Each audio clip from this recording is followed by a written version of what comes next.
Hello, everyone, and welcome to another episode of The Richard Lewis Show, coming at you live. I'm your host, Richard Lewis. Joining me, as he always does, of course, is producer Sam Davies.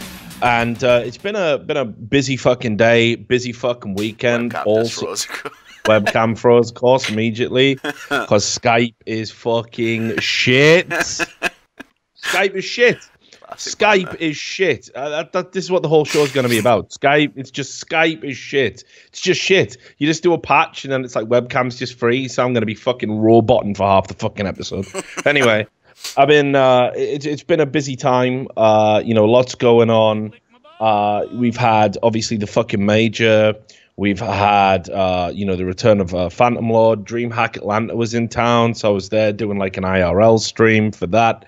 Then we had, the news that the iBuyPower Power guys are back. I've been in and out of meetings. I'm doing content over at E-League. So I didn't know when I was going to get to do a show. So we usually do these, in the afternoon, try and max out the viewership a little bit. But, there just ain't no time because I'm going to be busy all day tomorrow, busy all the day after that.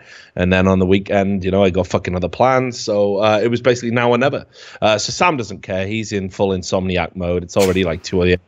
Yay. Good time to start a show.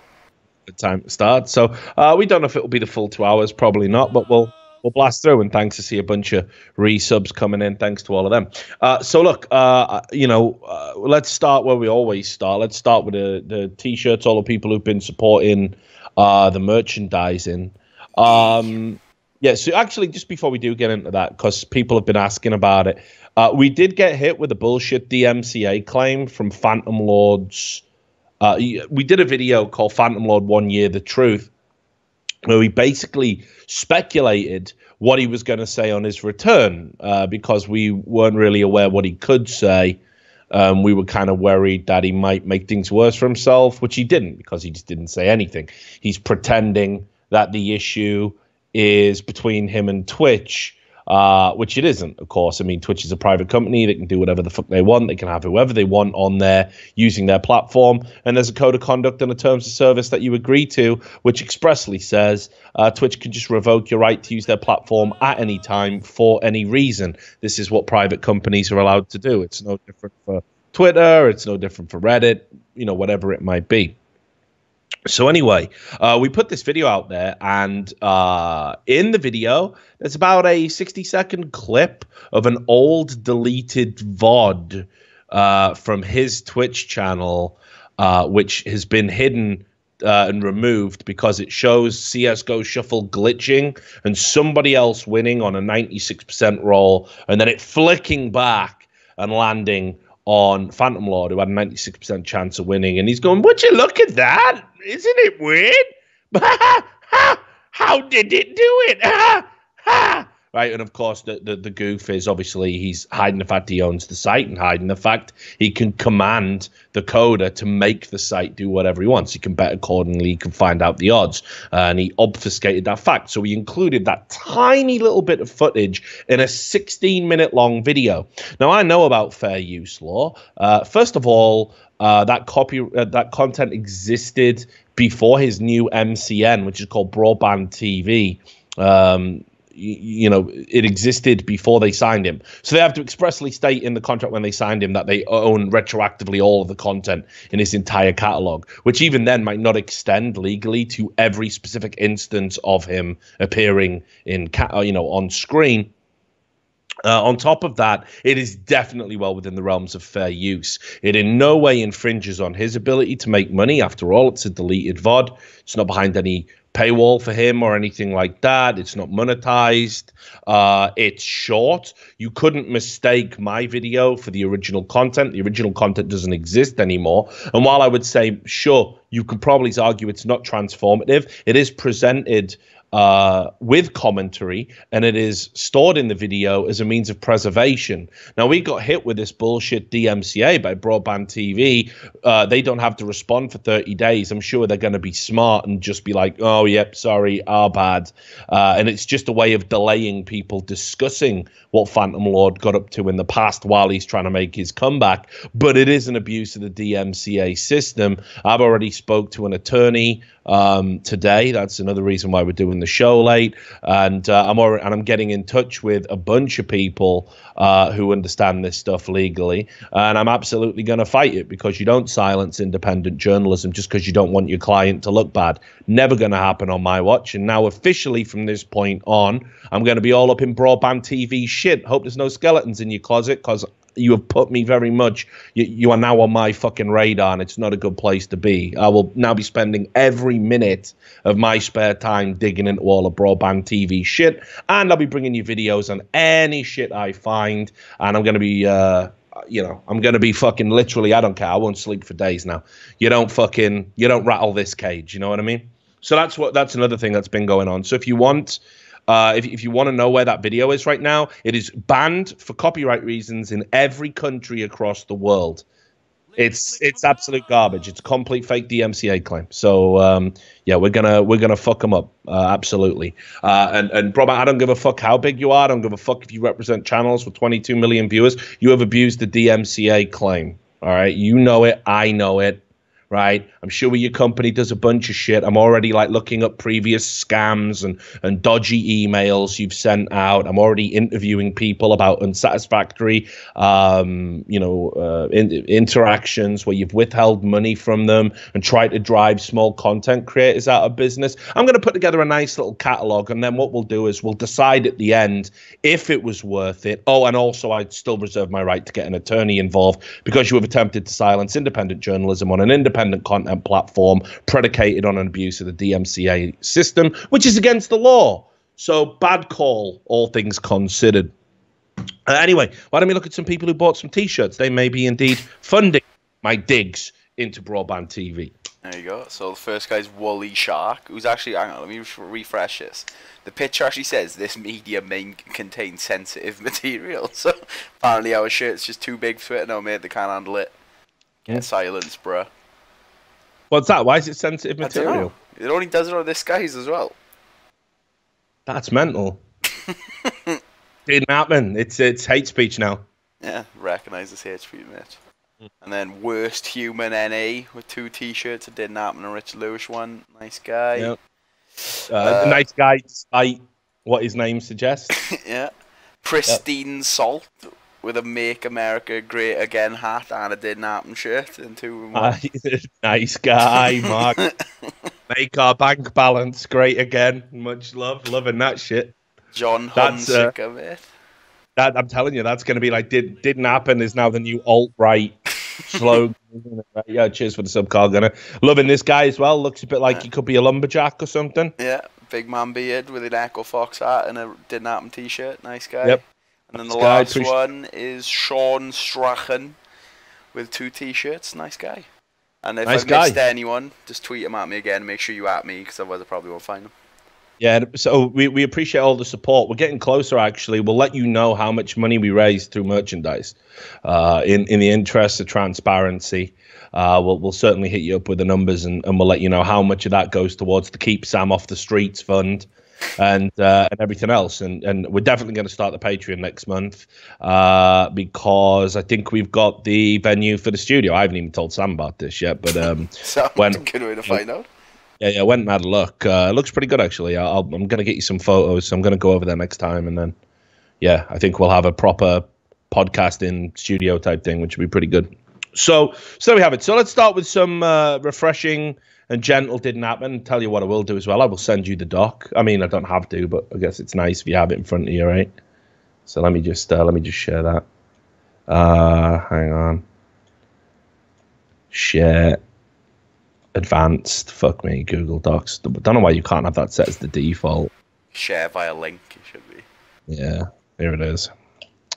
So we're going to start with some Didn't Happen, as is par for the course on this show. Now, there was a thread on Reddit. Reddit is just a sewer of lies, by the way. You know, it literally is part of the great big feedback loop of mental illness caused by social media. I now realize it. I now realize, actually, that all of my past behavior, all of my incredible, ridiculous outbursts and antics, and a lot of my entrenched misery with my own life all stems from Reddit. Reddit made me mentally ill. I can testify to it. No, I'm telling you, Reddit is the fucking, it's like a a throbbing core of evil, and it just radiates mental sickness into people's brains. So there was this like thread. I mean, obviously, maybe that's not true. All right, maybe there is no scientific basis for me saying that, but it kind of feels like it might be true. So feelings are important these days. Feelings are science these days, as proven by a bunch of shit. So I'm going to go with that. I'm going to say Reddit is actually bad for your health. And it just causes mind cancer. Appreciate the sub there, TXXT. Right. So anyway, there was this thread, and it was like, hey, bosses of Reddit, what's the craziest thing you've ever seen an employee do? And this is just straight fucking garbage. I don't even know why you would attempt to make this up. This is clearly a lie of a child, I want to say, maybe someone 18. It's hard to imagine you would make this up in your 20s, but I'll just read it here. See Kami, appreciate the sub. Bosses of Reddit, what's the craziest thing you've seen an employee do, was the question. So the guy starts, I am a head of a large venture capitalist organization. Sounds very official, doesn't it? Ooh. I employ about 100 analysts in Manhattan, and we have a 12,000 square foot office that is always busy and bustling. I'm always at the office making sure everyone is doing analysis.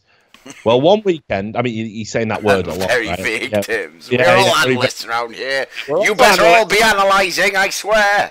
Yeah, we're all analysts. So what do? Analyze. Good, got him. Right? And me. Yeah. So, one weekend, I thought I could trust my employees to manage themselves. I was invited to speak at a public event in Atlanta. Now, what's interesting here is as well, just even that turn of phrase, I imagine if you have 100 employees beneath you, they better be able to self-manage because it's simply not viable for you to micromanage them. No company would operate on that kind of pyramid, a pyramid of 2 tiers. 100, 1. It doesn't. I've held managerial. When I held managerial positions, we got told like even having a team of 13 people beneath you was considered incredibly large. That was like the higher end. That was when you had to be like a hell of a manager to deal with that much. So just going 1 to 100 seems a bit ridiculous, but whatever. Especially if you're a big company and you can afford to hire people in between. Anyway, he said he got a job, mate. You can deal with it. Yeah, true. And he goes to Atlanta for this public event, and he goes, but it ended up getting cancelled due to the building it was supposed to be held in unexpectedly collapsing. What is going on in Atlanta with these unexpected collapses? Like, I live here. I've never seen a building just unexpectedly collapse. Just seems a bit far-fetched, doesn't it? And let's have a Google. See if there was any building unexpectedly collapses Atlanta. Let's just see if that part's right. If that's ever happened in Atlanta. Let's try that for a try. So here you go. Section of westbound I-20. No, that was the bridge. I remember that. I was here for that. Woman hurt when roof collapsed. Bridge collapse. So anyway, yeah, apparently someone has already done this. Someone's actually already scoured all of the internet. Right. The reply here. Let me just see. Yeah, I've scoured the internet for building collapses in Atlanta. Every single one of them was due to a fire. It's safe to say the op is lying. So there you go. Good. Someone's already done that. So yeah, there's no unexpected collapsing buildings in Atlanta. We do have like technology here. We don't live in like the fucking Bronze Age or something. You know what I mean? Like, just mud huts and pray to the fucking rain god. Like, no, we're not doing that down here. So anyway. I headed back up to the office on Sunday, a day earlier than was expected. I take the elevator up to my floor, open the door to the office, and builds attention. My employees were having a giant 100-person orgy all over the office. People fucking on the floor, fucking on the desks, in the bathrooms, closets, cubicles, you name it. They definitely weren't, Sam. I dropped what I was holding and everybody goes silent. One of the employees turned off all of the lights, and like clockwork, the rest of them quickly closed the blinds so the room was pitch black. When the lights were turned back on, everyone was back neatly dressed, typing away at their desks as if nothing happened. A couple of the employees commented on how odd the brief power outage was. I haven't said anything about it, but they know I know. Well, of course they know you know. Because what if he's just mentally ill, mate, and this is just all in his head? Turns out there was just a power cut. It's like, Why does that guy keep saying we were all fucking on that day? But what's he on about? What's more worrying is that somebody read that, didn't call bullshit immediately, and someone replied going, "Holy shit, that." What you mean is, holy shit, you're insane. Yeah, exactly. You're on the internet making this up. Like, how does that even work, right? Like you're straight just pounding someone's fucking ass, like, yeah, like fucking, you know what I mean? Like Ned Beatty and fucking Deliverance. Like, get those panties off, boy.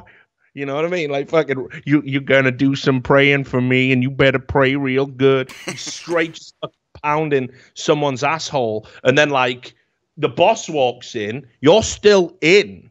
Right, like you're still in, dude, and then like somebody quickly gets up, turns the light on, and within the time it takes to turn the lights and the blinds back, you were fucking decoupled from the space station and got fully fucking dressed and sat at your desk looking productive, sipping a cup of tea. You fucking mental. That can't happen. Not even ninjas can do that shit. You know what I mean? It's garbage. Utter garbage. If anybody wants to try doing that with their partners and like see if it's possible and let me know about it, I'm interested, but you don't have to film it, please. I've seen my audience. We sold out a triple XL t-shirts. I don't know if I want to see you all having sex, you know. Nah, love you. Thanks for the support. I love you, big guys. But anyway, yeah. But when the lights were turned back on, everyone was back neatly at the desk. That doesn't stop you punishing your workforce, does it? I walked in and somebody was stealing all the office supplies, but they turned the light out. So they know I know, but I can't do anything. What are you talking about? The lights were on. You saw it happen. Can you imagine if fucking eyewitnesses to crimes operated like this? He ran into the dark, officer. I thought I saw him murder him, but then the lights went off really quick, and when he came back, he was laying in bed asleep, so he must have been asleep. Yeah, ridiculous, isn't it?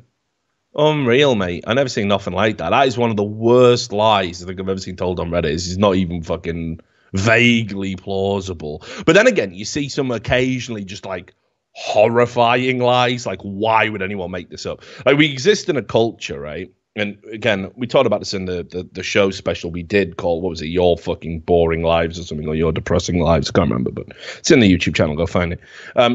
We live in a culture where victim status is a big deal, right? Everyone wants to be a victim of something, a tragedy, you know, because it's a surefire way to get attention. People think it makes you edgy and interesting, and it gives you layers of personality, you know.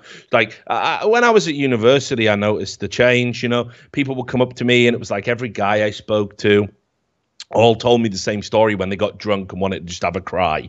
You know, when like, you ever just known guys who just get drunk just to have a cry because they can't express their feelings normally. Yeah. So every guy that ever did this, like, and I was the shoulder to cry, and all said the same shit. It was always, "Oh, Rich, there's something dark and horrible in my past. Oh, what could it be? Please, I haven't heard this 50 million times. One night I got into a fight with a guy, and I think I accidentally killed him. And when I woke up the next day, I checked the local papers, and they said they found a dead body in a bush, and I'm haunted by it." Like, that's not happened to everyone at college. You know what I mean? That's not like, yeah, but I must have heard that lie, I don't know, 20, 30 fucking times in 5 years, right?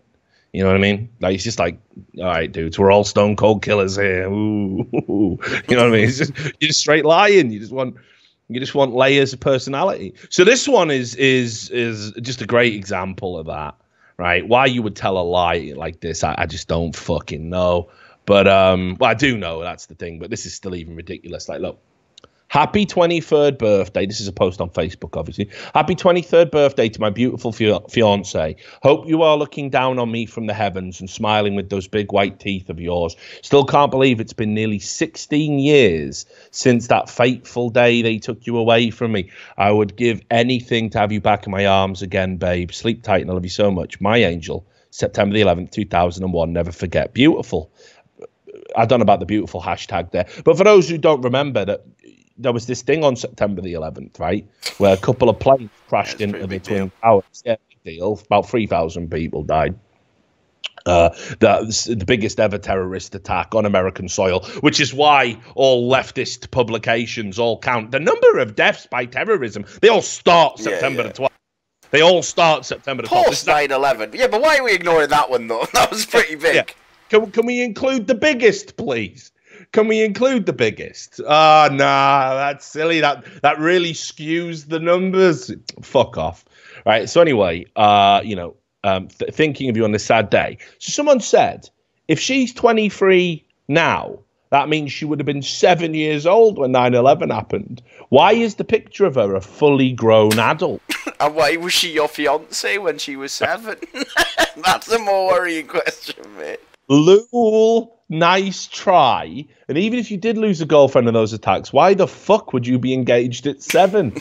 Jesus Christ, this is one of the most retarded things I've seen in a long time. So the dude replies, for your fucking information, this is a picture I got done of her by scientists.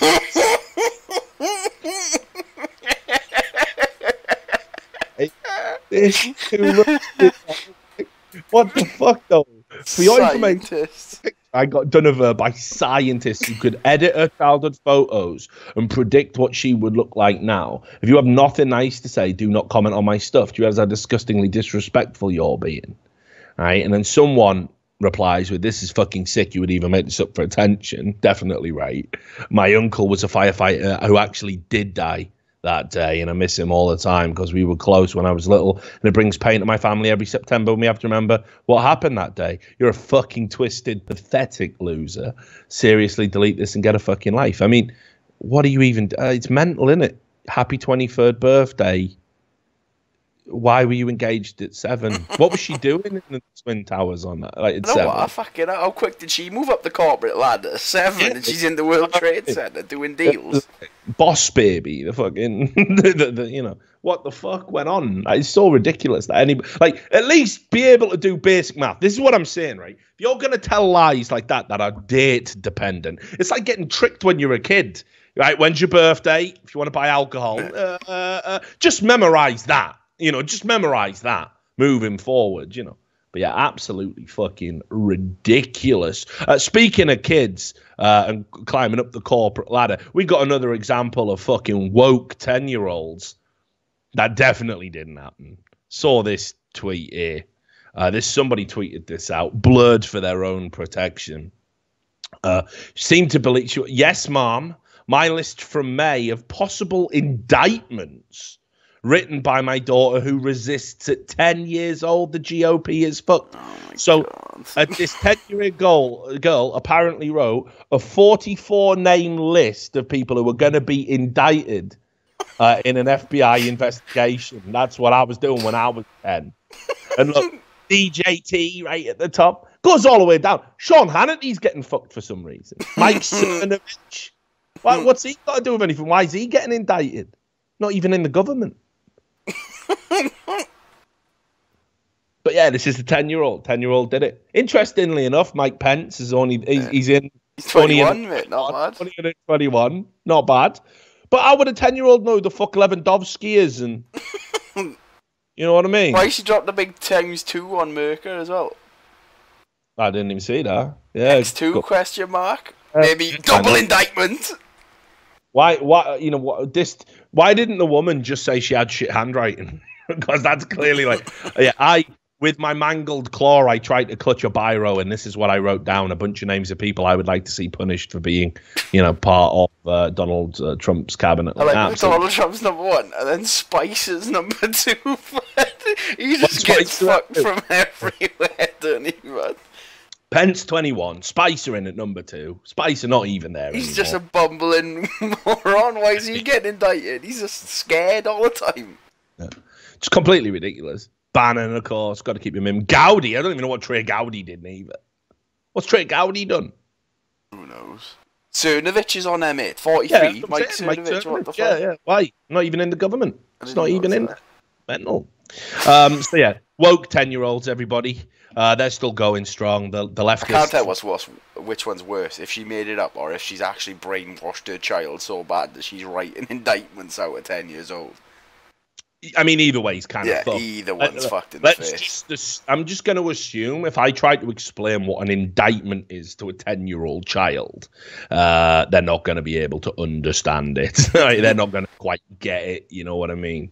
I'm just putting that out there. I also, how would she know who gets indicted. Nah. Lies. 32 is Jake Paul, of course, man. Yeah, why not? Right? Thought it was Sean Paul. Just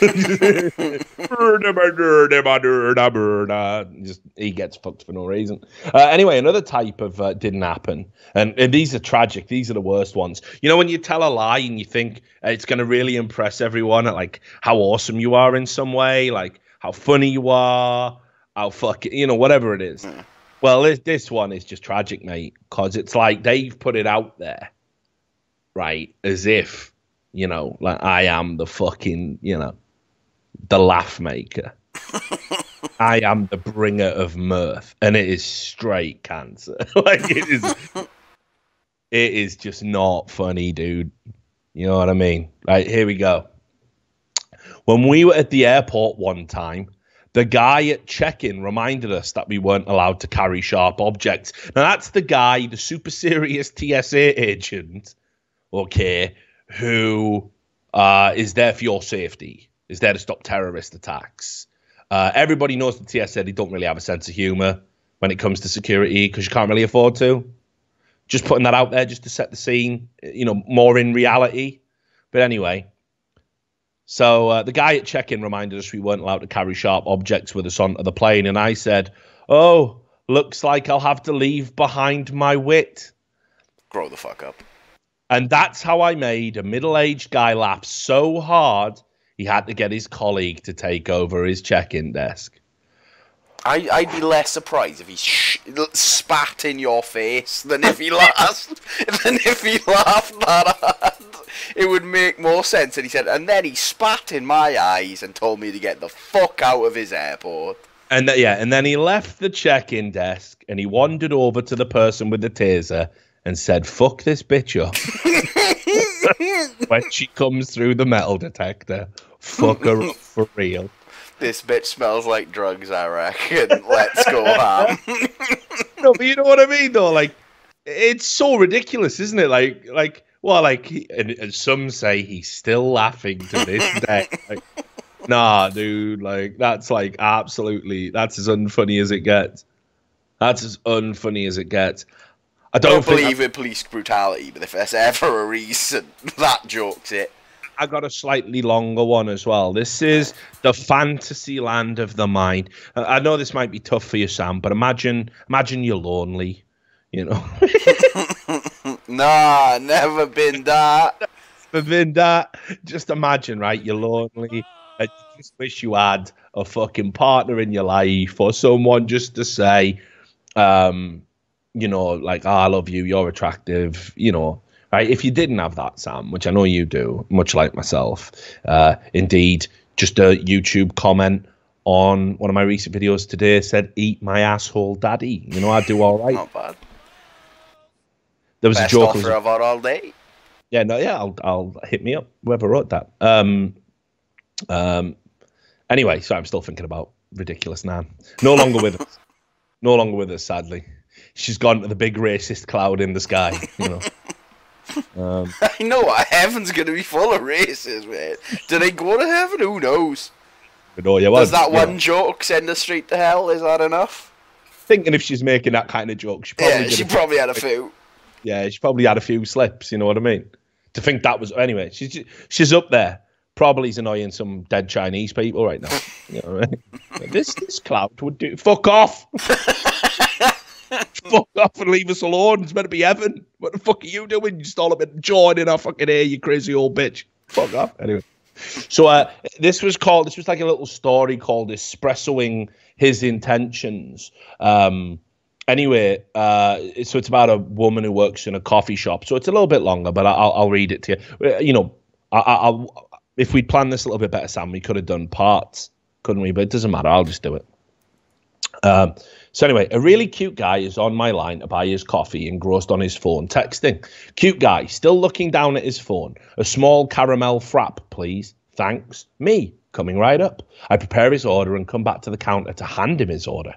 Me, here you go, sir. That'll be $4.05. I mean, as foreplay goes, like, for a good story, this is garbage, isn't it? This is a garbage introduction.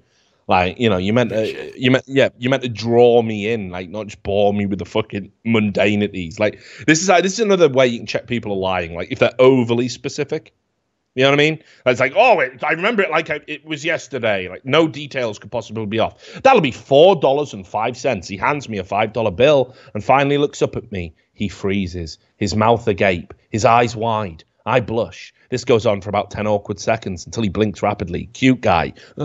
Yeah. Okay. This motherfucker watches too much anime. Too much anime. Senpai. Senpai. Well, like this doesn't happen in the motherfucking real world, by the way. Just so you know. Just keep in mind, you're in a queue. There's a motherfucker behind you as well. Like, I don't. Yeah, I'd be shouting by now. Can you get the fuck out my eyes? I need a frap. 7 a.m. What the fuck are you doing? I haven't had my coffee yet, mate. I don't give a fuck about you trying to get your dick wet. You know what I mean? Yeah, fuck this episode of The Undateables, mate. Get the fuck out of the queue. Right. So anyway, right? Yeah, okay. Takes a deep breath. Has this happened to you before? Me? I'm not sure what you're talking about. Cute guy. This points his finger alternately between the two of us, like this. This. Yeah. I don't really follow. You know, a guy sees your pretty face and he freezes and he almost drool. And he almost drool. Yep. Why is this changed? English is no longer their first language. He's having a stroke. Also, can you smell burnt soap? I did not order toast. Flatline. File not found. Anyway.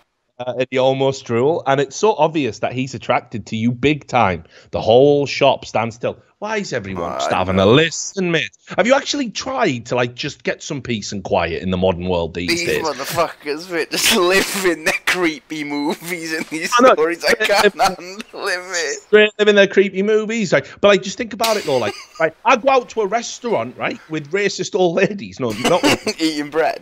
I go out to restaurants, right, and I want to have a conversation with the motherfucker I'm eating with. Everywhere plays music these days. Even nice restaurants, like even expensive 5-fucking-star restaurants. What you got music on for? I don't give a fuck about some tunes. I want to listen to a fucking conversation, but they put it on, you know, and it's the same when you go shopping these days. You walk around the mall. How can any cunt hear anything, is what I'm saying. Let alone have a good old fucking earwag and tune in for the human drama that's evolving on aisle 6, you know what I mean? Look, 2 young people are falling in love. Like, what? You know what I mean? Like, I ain't got better shit to do. It's mental anyway. So anyway, the whole shop stands still. Their attention is on us. The other customers giggle while the others go, oh. Fucking hell, this is literally... It's a pantomime. It's a fucking pantomime now, isn't it? He's behind you! Right? Kiss him, yeah. 10 shades darker. Not really. He snatches the $5 bill from my hand and takes a $100 bill from his wallet and shoves it to me. There, I'll exit this shop pretending like I have forgotten my change, so you'll have an excuse to follow me outside. If you follow me outside to give me my change, you agree to give me your number. Again, is he a lawyer? Yeah, what kind of fucking quest is this NPC giving? Yeah, and you must kill 5 chickens. You must collect 5 dragon tears, and you will meet me outside for a date. And then we shall meet the wizard Balthazar. If I do not hear you, I will assume you are not worthy of this task. Goodbye. 500 XP. So, if you agree, if you follow me outside to give me my change, you agree to give me your number and to have dinner with me sometime this week. If not, then you can just put my change in the tip box. He leaves abruptly, leaving me speechless. Other customer just enters from fucking stage. Oh my God, that is kind of rude but cheesy, but he's really cute and very honest. What are you waiting for? Follow him. Like, it's a lot of fucking assessment. What are you waiting for? Yep. What do you think I'm motherfucking waiting for? This crazy cunt to calm down. I'll be whipping this $100 away straight away. Yeah, I am waiting to do, because I'm waiting for the police to arrive so I can keep this $100. That's what I'm waiting for. So the other customers, my co-worker, and even the manager all clamour telling me to follow him. I gather his change, write my number on a tissue paper and follow him outside, not because of the peer pressure, but because I'm attracted to him too. Here's your change and my number. The cute guy smiles and leaves. I go back inside with a round of applause, and everyone claps, of course they do, from the customers while my manager shouts out loud, "A free shot of latte for everyone!" Oh, my favourite. Yeah. Yeah, latte. Fuck off. No. Oh, You know what I mean? Whoever wrote that, right. just think what your if you saw this going on in front of you, mate, I'd just be cringing. So I'd probably just leave, but I wouldn't be able to handle this shit. If there's some guy giving this mad monologue, I'd just be like, what the fuck are you doing with your time? It's just the whole thing is just grade A garbage, like, you know what I mean? Like, just some frustrated, mid-20s, hasn't had an orgasm in fucking years, service industry worker, literally wrote that out with one hand while strumming the invisible banjo with the other. Like, come on. What the fuck, man? Like, who's buying that shit? Who's buying that?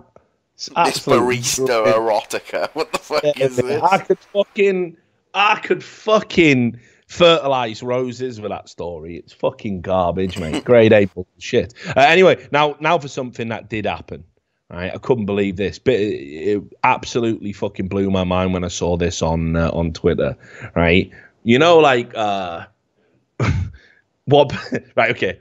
I've said this a lot. Yeah, evading police when you're poor can't be done, really. You got a fixed address. Everyone knows where you live. It's in the system. You might not avoid, you might dodge the electoral register, but you'll be on something somewhere. Gas bill, dole, whatever. So they know where you're at. And evading capture is just, unless you're Jason fucking Bourne, James living Bond. on the streets, just constantly on the run. 10 different passports with, £10,000 in different currencies in a safe. You're not getting away. Right, but I saw this unbelievably stupid attempt to evade capture from the police. Just watch this. Right, hit me up with a 3, 2, 1. 3, 2, 1, go. Do it. Bernard, come out.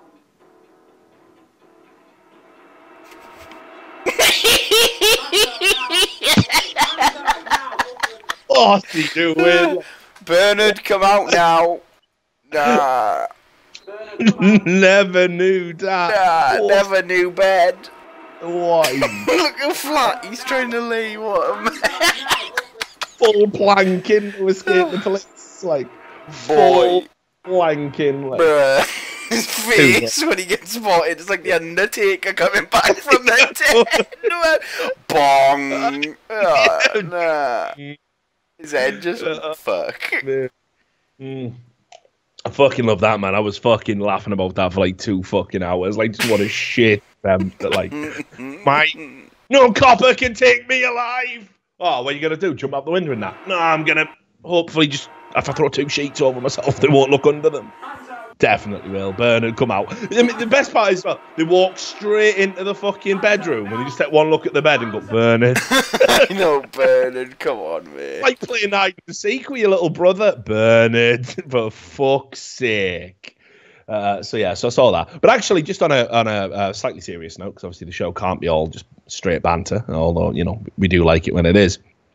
Did you see while we're talking about, like, local police? Did you see what the Wiltshire police have been up to? Oh, yeah, I did. I'm mental illness saying, we are going to come after you for you saying things on the internet and we are the good guys. And I'll give you the first tweet, but you really need to kind of look at the whole feed, really, to just appreciate how fucked they are. But I just thought this was really a weird thing. And I don't like this direction the police are going in, where it's like, we've talked about this on the show before, right? Where you've had like police officers like publicly shame people on Facebook, saying next time you break your parole and things like this. Like, listen, right? People don't need to know I'm a motherfucking criminal. Thank you very much. Like, you know what I mean? Like, I've done the crime. I've done my time. I'm out on parole. I'm out on house arrest. If I violate the conditions of that release, just come and fucking arrest me and take me back to jail. Don't go on Facebook going, haha, we're watching you, you little cunt. But what we are seeing increasingly now from British police forces are these weird, bizarre drives where they're like, there's real crime out there. I know there is. We talked during the election in the UK about how all the numbers are fucking skewed and make people, you go, but the numbers are down. And then it's like you talk to a chief of police and it's like, this is how we have massaged the figures. Crime is up. Dangerous crime is up. Violent crime is up. And we've got new types of crime emerging. We need local police forces to be vigilant now about jihadist and potential terrorist attacks. They don't have the resources really to be dealing with that, as was revealed again during the election. It was one of the reasons why Theresa May didn't fare too well, coming so soon after the Manchester bombings and the London attacks. She was directly responsible for reducing the numbers of local police and police on the streets and bringing in what is effectively a paramilitary police presence. So, local police, I want them to be fucking vigilant. I want them to be engaged with what is happening locally, right? Like things that could actually protect your citizens. What Wiltshire police are doing with their time is, as they tweeted out yesterday, you can't hide from us. Definitely not under a bed. We got you there. Bernard, come out with your Twitter. You can't hide from us if you're spewing abuse. I mean, look at the spelling on that. They can't even... It's you are. Is abuse... Depending on what they say is abuse. Abuse isn't legal, is it? Insulting people online definitely isn't illegal. No. This is where it gets really scary, actually, because they conflate abuse online with hate speech, which is a ridiculous position. Definitely not the same thing, are they? Yeah. Hate speech has a very specific criteria it has to meet to be deemed hate speech. Even in the UK, where as you've seen, teaching a trick to a pug dog can, render you in hot water. But here, look, you can't hide from us if you're spewing abuse from behind a computer screen. Our boys and gals in blue will find you, and then it has a picture of a personal computer, eyes, the eyes emoji, and then 999, what's your emergency, which says to me there, they are encouraging people to clog up the 999 number. Let's be clear what 999 is for maybe some of you who don't know. 999 is the national number for emergencies. You ring that for the police, you ring that for ambulance, you ring that for fire brigade, you ring that for Coast Guard. You ring it in life-critical situations. If you want to report somebody abusing you online, you don't ring 999. It's not appropriate to do that. The police should fucking know this. You're the fucking police. So 999 is there for absolute life-critical emergencies. We see year after year, at the end of each year, that they do a drive in the UK to remind people not to misuse the 999 number because, and there'll always be one story where it's like this person died from a stab wound because the lines were blocked. Somebody had to be on hold and they'll have been dealing with some nuisance calls that same night, Absolutely do not call 999 if somebody abuses you online. Find out the number for your local police and call that directly. Or if you believe a cybercrime is being committed, find your cybercrime division and call that number. Do not call 999. I'm telling you, I'm comfortable saying this. This is absolutely accurate. Do not call 999 if somebody said a bad thing about you on the internet. All right, because people need that number to fucking live. Motherfuckers getting killed around here and you're phoning over Twitter eggs, so I'd appreciate if you calm down. So I was like, well, okay, it's just one tweet, but they went on. You see, they followed that tweet up with this thing about hate crimes. Now, this is objectively true. I just don't understand how it follows on from the previous tweet. It just seems to be a bit of a non sequitur. It says here, hate crimes can include someone being discriminated against because of their race, gender, religion, age, sexual orientation, or disability. Now, again, I shouldn't have to tell the police this. If I insult you, it's not necessarily discrimination. That's something entirely different. It could still be hate speech, but it might not be discrimination, and it might not be a hate crime. Then they talk about how a 9-year-old had the courage to report a hate crime Then they say, being a victim of a hate crime, call us now on 101 or report the emergency here. Call 999 if urgent. So they wind back what they said. This is all predicated on a hashtag 999 What's Your Emergency, which was designed to raise awareness about the emergency services in Britain. It's absurd. You've actually caused a problem there, Wiltshire Police. And anyway, this is the madness here. Because the tweet got a bunch of negative replies, like people saying, have you not got better things to do? You've not got real crimes to solve. Now, look, I'm sure the Wiltshire crime rate isn't fucking soaring. I'm sure they do very rarely deal with anything, but that doesn't mean it can't happen. That doesn't mean there won't be murders, there won't be domestic abuse, there won't be assaults, there won't be potential jihadist terrorist activity. Again, far-fetched as it might sound, anything's possible. I'd want you out there gathering intel and being ready for it, not hunched over a computer going, ha, got the little rat now. That'll teach him to call me a fat bastard. You know what I mean? Like, that is not a good use of police time. But they tweeted this out afterwards to all the people who said, mate, this is absurd. Look. Please see our statement below in response to the social media activity following our tweet. And it says, we will not tolerate any form of abuse or discriminatory remarks made on any of our social media platforms. We are reviewing the posts and will consider any potential criminal offences which might have been committed. We will also ban anyone who is posting offensive or abusive material. Hate crime will not be tolerated in any forms in our communities or online. This says to me, these poor fucking morons that can't spell, don't understand basic grammar, and somehow been put in charge of the Twitter platform. They don't even understand how Twitter works. So good luck finding people breaking these laws. I don't think they have. Yeah, good luck banning them on Twitter, but you fucking weird. We will also ban you. You mean block? Now, I've said private accounts, you definitely should be blocking people as and when you want. I support Donald Trump's right to block people, but apparently I'm wrong. Apparently now, if it's public office, they shouldn't block you. Here's what I would say.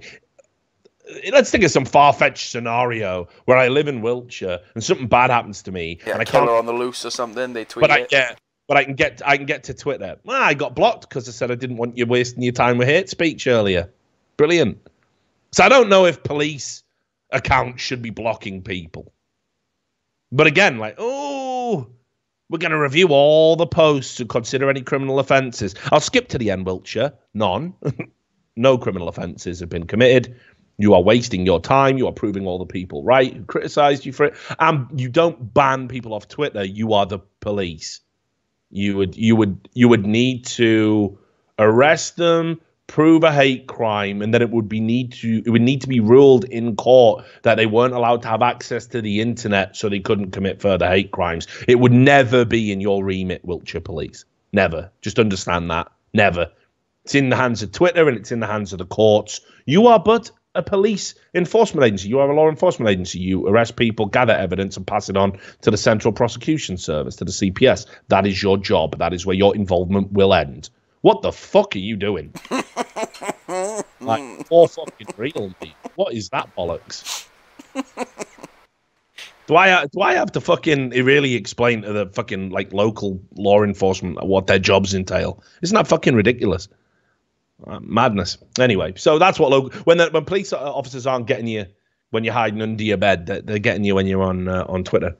Now, there's another thing I saw, mate. In fact, actually, no. I'll follow on to the Donald Trump things. It kind of follows on. So there was a female journalist, right? And she was out there bragging about how she got blocked by Donald Trump, and it was a good thing, right? She did this tweet. Here she is, having a tweet, right? Because this is what they all do, all these fucking mental verified liberals and journalists. They go, the president blocked me. Ha. It's like their only claim to fame. And you can see here, if I meet or tweet with Stephen King because the president blocked us, it'll immeasurably sweeten what I'd already count a resume level achievement. So this is in June. So this is last month she said this, right? Now, Stephen King's been blocked as well. That's the writer. And it's a shame. I got a lot of respect for Stephen King. I think he's a very underrated writer. I think he's done a lot of good work. I've seen some of the lectures he does. I think he's a very inspirational lecturer. He's spoken very candidly about addiction, his addictive personality, his alcoholism, and indeed his addiction to writing and how he failed as a parent and how he changed that. And there's like quite a few touching things that he did. I think he even drew a cartoon about it called The Desk, which I'd urge people to go and look, because it's a real interesting sort of take on why we should spend time with the people we love, even though we're driven by our work. So I understand I got a lot of respect for Stephen King. But again, when it comes to talking about Donald Trump, that motherfucker's out of his mind. I mean, he's just lost it, hasn't he? He's just gone mental. You know, it makes you wonder if when he had that car accident, his head got squashed, because he's saying some crazy shit that just isn't true, and he's got a big audience and that. And it's like, all right, well, you know, it is what it is. Donald Trump doesn't have to listen to that shit, in my opinion. Same way you don't have to listen to it. I don't have to listen to it. If people are abusing me, we just don't have to. But so Stephen King got blocked, and I think he said something about it, and he said he would meet up with other blocked people, and of course this journalist was like, yeah, bloody hell, another chance for me to fucking network and toot my own fucking horn. Well, this journalist writes in Fortune. So what do you think she said 1 month later about being blocked by Trump, Sam? What do you think she's got to say for herself? She's having a sue or something. Ah, let's have a look. Fortune.com. Trump blocked me on Twitter and it's costing me my career. What does that mean? Right? Here's the reality, darling. You said this was a fucking resume, crowning resume achievement. You said it would get you to meet Stephen King just a month ago. What are you talking about? Why is it bad now? But it's costing her career. I'll read you some of this. So it's only short. It basically was a column. They called it commentary. It should have just been called Rebecca Buckwalter Poser as a bit of a whine. Should have just been called that. It's unbelievable. Look at this. Most of my writing is about the Trump administration. Imagine my shock. In fact, my mandate from Pacific Standard is Trump and the law, which that seems a ridiculous mandate to have. Why not just politics and the law? But no, Trump specifically. On Twitter, the bulk of my recent follower growth and new relationships with others in the politico-legal sphere have come out of responding quickly when the president tweets and engaging the threads of conversation that flow from those tweets. She's admitting what we've known all along, that these verified liberal losers literally set their alarm. So, you know, when Donald Trump tweets, they're there. And they have to get there first and be the first to reply. This was reported in BuzzFeed. This has been reported on Heat Street. This is how these people live. It's pathetic. And what they do is they artificially make themselves relevant, very much like what William Legate was doing, by abusing Twitter's algorithm, by replying first with something negative. And then all the anti-Trumpers jump on it and like it, and that drives it to the top of the conversation. Now, she is admitting that her follower growth becomes because of that, because all the anti-Trumpers go, oh, another one who says things I already believe. Thank you. I must follow you. You sure are insightful, lady. So they all follow her, right? And new relationships with others in the politico-legal sphere, i.e. anti-Trump bashing journalists. So now she's networking. So literally, this is how pathetic liberal journalism is. You reply first to Donald Trump's tweet, and boom, everyone else goes, oh, you hate Trump as well. Yeah. Yeah. Let's all, can we network? Can we do lunch? Can we talk about Russia? So when Donald Trump blocked me in June, apparently for suggesting that Russia influenced the outcome of the 2016 election, enough reason to discredit her as a political presence whatsoever. He harmed... Just on a side note, how is that shit that's still being talked about every day?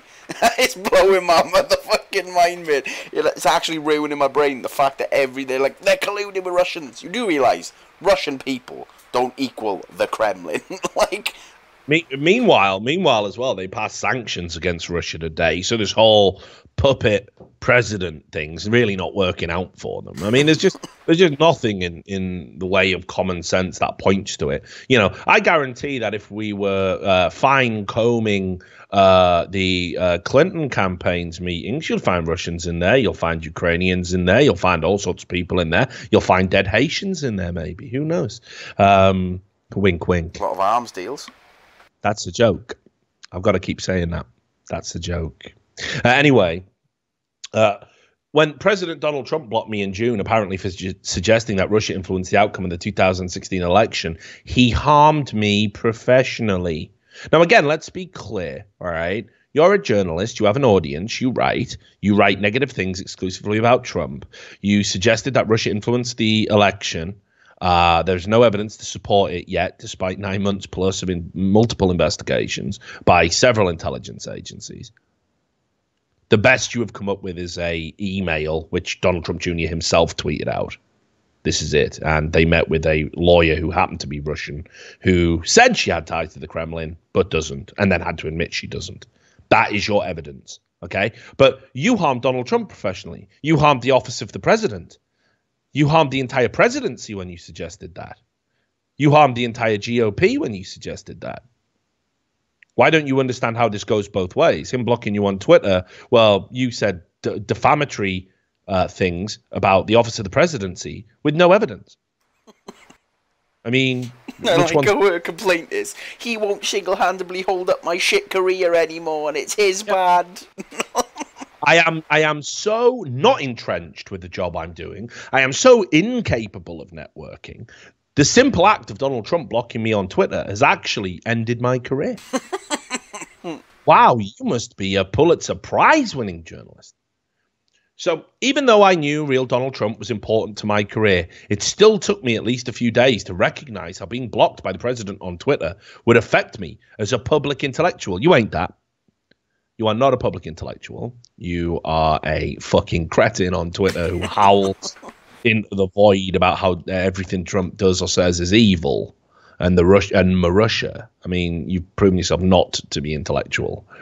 Twitter initially became a haven for me when I recognized it as a great equalizer in the media world. Washington, D.C. generally, and the world of writing and commentary specifically, operate on networks and connections that many denizens inherit. Mine are hard won. Not every tweet is a hit, but when I make a point pithily and it's liked and retweeted by thousands of people, some of the people who agree with my point or like the way I make it follow me or reach out. So again, when I disagree with Trump, thousands of people retweet and follow me as a result. And some of those people are editors, experts, and advocates who become employers, contributors, and collaborators. Yes, we know that the entire media complex hates Trump, and all you have to do to get a job is say that you hate Trump. Yes, we know this. This is why nobody trusts the mainstream media anymore. You are completely partisan. Gone now is my ability to participate in the timeliest and most robust conversations around law, policy, and politics on Twitter. Those around the president's tweets. I mean, that's not true. You just can't reply directly to the president. You have forfeited that right by being a fucking prat. You see, taking part in these exchanges was an ideal way to stay current on not just facts, she said, while spewing no facts whatsoever, but new ideas. These threads make up the marketplace of ideas in which my peers and potential employers, colleagues, and audience are present and participating. I've been forced out, and I have no meaningful way to rejoin them. I didn't think being blocked on Twitter was a big deal at first. It's just a button you can click, a way to mute an X or tune out trolls' attacks or create a fucking leftist echo chamber for myself. But it turns out that when the person who blocks you is the president of the United States, it can matter quite a bit. Every day I'm blocked, I lose opportunities to advance my views and engage others. Literally, the reason a reader follows a writer's work, the substance a publication pays a writer for in these conversations. I can't fire off a 140-word tweet, create a thread, or share pieces I write to drive discussion within these very conversations. So again, in other words, I cannot hijack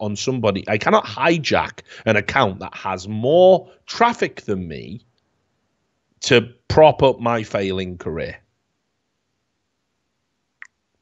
Is this your argument? Twitter brought me to where I am today, pursuing a lawsuit with others against President Trump for his decision to block us on Twitter. That was the one we already told you about, Knight First Amendment Institute for Free Speech. Incidentally, just while we're on the topic, the Knight First Amendment Institute, who cares so much about free speech, let me see if I can find this for you. Just that entire sentence is mental as well. They actually said in a recent interview that I cannot find, but it definitely exists. I'm sure you guys will be able to find it out there. But he said in a recent interview, when asked, would you challenge other forms of prevention of free speech? For example, college campuses banning conservative speakers. You know what the Knight First Amendment Institute for Freedom of Speech said? What? That they didn't think it was appropriate as they were partially funded by a university. So that's how much they care about free speech. You know, Milo takes a fucking brick to the face. It's not appropriate for us to get involved. Whining bitch gets fucking banned on Twitter. Yep, to the lawsuits. We are the first knights of free speech for whiny liberals. Even though no one's free speech is being impacted at all by a Twitter block. They're seriously going to argue it. It's happening. When it comes to Twitter, I thought my fights would be confined to threads and direct messages. It never occurred to me I'd end up in court, she said, going to court at the first fucking time she gets blocked by anyone important. I can't say I'm glad I have, but I'm proud to stand up for the right to free speech, which is essential to not only to individual people in entire professions, but democracy. Each day, my appreciation grows for the magnitude of what I am part of. How I respond to being excluded from the president's Twitter may be more important than anything I've ever said on Twitter. That I agree with, because you are a vacuous moron who has no insight into politics, the proof of which is you need Donald Trump's tweets to be vaguely relevant in the job that is supposedly your field of expertise. But yet, they're still suing him. They're still suing Donald Trump. It's hard to believe, isn't it? She stands for free speech. You know, locked within that right to free speech, there's the right for companies and for individuals to sort of block people that they don't want to have to listen to. I mean, how do you fix that? How do you reconcile the two viewpoints? Like if the president can't block you, then how can Twitter ban someone? Like, where does it all lead? Like, let's follow it through to its logical conclusion. Does the president have to listen to every abusive message he receives every day? Does he have to hear it? Therefore, do I, as a user of Twitter, do Twitter need to revise their terms of service and say, if you work in politics, any form of public office, or indeed celebrity, it seems, you have to listen to abuse, because to block them is to impinge their freedom of speech. Absolute garbage. I've always said it this way. My fingers in my ears is nowhere near the same as a hand over your mouth, right? Hand over your mouth, I'm stopping you talking. Fingers in the ears, you can shout till your heart's content. I'm just not listening to it. I can't even believe that there's a supposed free speech advocacy group that's going to hold up this ridiculous and untenable position. But whatever. Now, this will cheer you all up. It's another awesome meltdown video. Now, I know you must have seen this, Sam. There was a dude who used to work for the BBC. Oh, yeah, I did see this. This is video, pretty fucking good. This video blew up, right? I'm probably going to say some shit that people don't like about this, right? I'm going to say some shit, right? But let's just watch this fucking video. I got it here. So just to put it in context, this appears to be a road rage incident. You don't see what the road rage incident is. But this guy gets so flustered about what happens, he tries to put people under a citizen's arrest. And I don't think he really understands. I don't think he knows what that means. Because he also suggests, while he's putting them under a citizen's thing called a citizen's execution. This is a citizen's arrest. Get ready to die. Which just again, I'm fucking ages, man. I'm not a lawyer. I am not a lawyer, all right. But let me just inform you that nowhere within the remit of a citizen's arrest are you allowed to execute the person you're arresting. You're not even allowed to touch them in a citizen's arrest. Well, you are allowed to touch them, but you're supposed to like put your hand on them, like, this is a citizen's arrest. Please come with me to the police station. You can't just put your hands behind your back. This is a citizen's arrest. Yeah. So here we go. So let's watch this anyway, because this is fucking mental. 3, 2, 1, go. Simon, hurry up. Give me your phone, because I can't get it. The police are coming. Come out of your vehicle. The police are coming. Good. Good.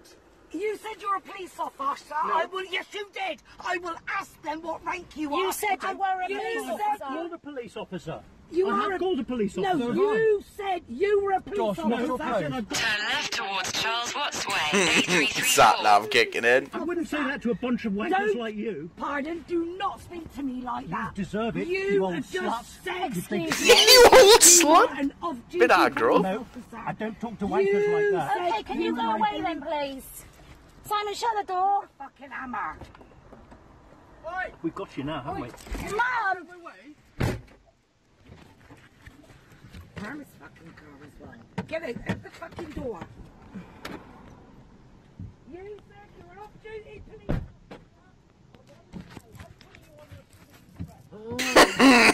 Here we go. For dangerous driving, for abuse, and for Oh assault. my goodness. All three. You're under a citizen's arrest. You're bloody right, I do. You said you want us dead. Like that. I do want you dead.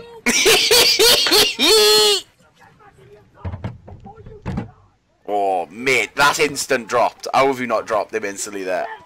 You're under a citizen's arrest. Put your hands on the trigger. And get ready to die. You're under a citizen's arrest. He reminds you of fucking Eddie Izzard. You're under citizen's arrest. That's my 11-year-old son. What's he done? What's he done? Dangerous driving. What's he done? He's 11 years old. What are you under a citizen's He's losing it, man. No, he's lost it. Like, How has he been choked out by now? Excuse me, can you be a witness? Can you be a witness? Thank you. Citizen's arrest. Thank you. Yes, because I got punched by her. No, you did not. You want to get involved with this? You're fine. I've just seen what you. Yeah, and you didn't see what happened on the motorway with dangerous driving. Alright, that's reasonable then. I guess you can hit people. so look, I'm gonna say this, right? You know, we don't see the accident. We don't see. Mate, I don't Hear give me a out. fuck No, what listen, the accident no. is, I'm mate. not saying he's not. I'm not saying he's behaving reasonably, but here's what I'm saying: you don't see the accident. You don't see whether or not he has actually been punched, right? Which he's claiming. Okay, the film kicks in just as he's losing his fucking marbles, right? Now, shock is a thing. You do crazy shit when you're in shock. Nobody not in shock is going to say this is a citizen's arrest, get ready to die. Who is he? Inigo Montoya from I think he's fucking just The a rich Princess cunt who Bride. lost his mind, mate. I think it's the classic episode of a rich motherfucker who thinks he's better than everyone, has lost his mind, and he doesn't get Quite- to arrest people. Quite possibly. But what I'm saying is I don't think there's necessarily enough just with the video to say anything other than he's just had a fucking meltdown. Do you know what I mean? Like, he could be in shock, mate. You don't know. It's enough for me. Throw him to the working class. Let him tear him apart. I don't give a fuck, mate. Anyone who's just walking around screaming, "This is a citizen's arrest. Get ready to die. Get the fuck out of my eye." And you know, he's got his What own. the fuck? But here's the thing I didn't like about it. There was this mad fucking clamour immediately because he used to work for the BBC. Yeah. So then people thought he still worked for the BBC. 'Cause it was erroneously reported by the Telegraph, I think it was, that he was still Sir David Attenborough's TV producer, right? Like the nature shows. He's a guy called Fergus Bealey. And he's not worked at the BBC for 10 years. The BBC had to reply and say he's not worked it. He doesn't work here. Stop spamming us. And it's just something kind of fucking perverse where it's like you film one half of the incident, which is unacceptable. Yes, he's lost his cool. Yes, he has made attempted citizen's arrest and is threatening people saying they're going to die. And one of those people is an 11-year-old kid. You know. He was actually described by the woman in the video, which is pretty funny. He was behaving like a demented Basil Fawlty.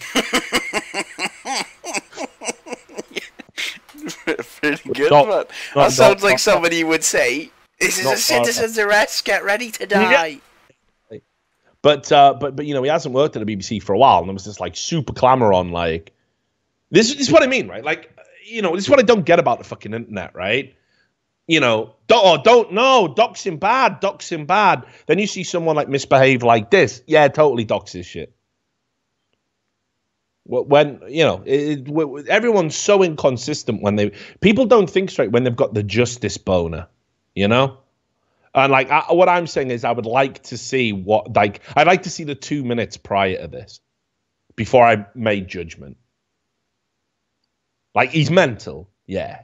He's lost his cool, undoubtedly. He's done a bunch of shit there where he could probably get prosecuted himself. Probably deserves a fine for a public order offence. Isn't in his own admission, the accident didn't involve him. I remember reading. The accident he saw was between the driver and someone else. So he pulled him over in just his own mind to get involved. Well, according to this, and again, you know, reports obviously conflicted pretty wildly because some people still had him working at the BBC. So take it with a pinch of salt. It does say here he was involved. Like, a car pulled across a lane and it hit a car, and then he had to brake suddenly and maybe went into the back of the other car. And then he's come out and said that the Gale family in that car were the ones that caused it and were dangerous driving. And then apparently somebody hit him, one of the women, and then he just lost it. You know, that's his version. They went out and interviewed neighbours as well, as they do. And the neighbours are like, oh, he's a very nice man. So, not the type who would scream. Are all rich as fuck. This is yeah. This is a citizen's... Yeah, but what I'm saying is, right, Sam, class shouldn't really come into it. No, but this cunt is just one of those, isn't he? That's what I mean. He is one of these uppity class cunts. You can just tell the way he stands, mate. You can see it in his eyes. The point in there. I wouldn't say it to wankers like you, who are like you, mate. Who are people like you. You know what he's saying. The poor. Well, again, I'm not standing by his behaviour. I'm not saying you do citizens' executions. I don't want people to get the wrong end of the stick, right? But, you know, it reminds me of that mentality when people used to be fox hunt saboteurs, you know. And I used to ask them about it, like, going, do you really care about foxes and that? And they go, nah, I just want to throw rocks at rich people. You know? Like, there is that element of it there, I think. As soon as it came out that he worked for the fucking BBC, everybody was just dying to fucking get him. So maybe you're right. But again, I want to see, even just a minute before that, I just want to see the whole incident, not the bit they decided to film. But yeah, he did grab somebody by the throat and say, you're going to die. I mean, you're... Yeah, exactly, mate. What would have had to happen in the prior video for that to be reasonable? But someone giving him a dig in the chops after he was already shook up for an accident. Yeah, but I don't even think he does. He claims that at the end, but then he like sort of recants it. I think. I don't know, mate. I don't know. I just like to say, I just want the full story. It's hilarious either way. And I am definitely going to get drunk one night and just scream at somebody, this is a citizen's arrest! Prepare to die! And then I'm going to remember I live in America and I'm going to get shot. Yeah, popped. Massively popped in the dome. What else have we got here? There's a bunch of stuff I want to talk about. We'll move on from the fucking... He's had a meltdown. Kurt Eichenwald had a meltdown. Another one. Oh, but this is the final one. It's over for Eichenwald. See, I don't know if you know this about Kurt Eichenwald, and for those who don't regularly watch the show, I mean, you should, but whatever. But for those who don't, Kurt Eichenwald is a journalist who also went mental when Trump got elected. He's the guy who pretended he had an epileptic seizure. With no, well, I say pretended. There's no evidence to suggest he had one other than his testimony to basically get Twitter and Apple to dox somebody who sent him a strobing GIF. He is a guy who has been involved with some very dubious stuff in the past, and most recently he embarrassed himself because he wanted to tweet something out saying, look at all the anti-Semitic stuff that happens in Trump's America. And what he did was he left a little tab open in the background, didn't he? And what was that tab all about? Ooh, it's fucking intergenerational hentai. I was just showing my wife. Yep. So he come up with the excuse, didn't he? Saying, well, why is that there, you backer? And he said, well, my wife, there I was with the whole family, my grown boys, one of which is a kung fu expert, apparently. Bet he likes hentai as well. Those fucking weebs. And we were just, my wife didn't believe that tentacle porn existed. So to prove that tentacle porn did exist, I didn't go to the Wikipedia page for tentacle porn, which is a very scholarly article that shows how it goes right the way back in time, you know, to people fantasizing about sex with octopuses or whatever, or octopi. I instead decided to download a intergenerational hentai, which involves schoolgirls getting fucked. For some reason. Reasonable. You know, because that would prove it, wouldn't it? That would definitely prove it. So he did that. So he's an embarrassment now. But it gets worse for him, you see. It gets worse for Eichenwald because Eichenwald has lost it. Eichenwald is mentally ill. Eichenwald is really sick. Not epilepsy, just mental. He just he needs to be disconnected from the internet. He needs to lie down. Yeah, exactly, mate. He needs to lie down in a dark room, obviously. He needs a He needs to get an IV of ketamine, and he just needs to KO for a couple of days until he's right with the Lord. He's just got to do something. That's my medical analysis. Yeah. All right, yeah, he needs a few jellies. Right, a few jellies in the dark room and just calm the fuck down. Have some tomazepam, just fucking chill. You'll be 30 tabs of acid. Get through these in the next 7 hours, and I'll see you on the other side.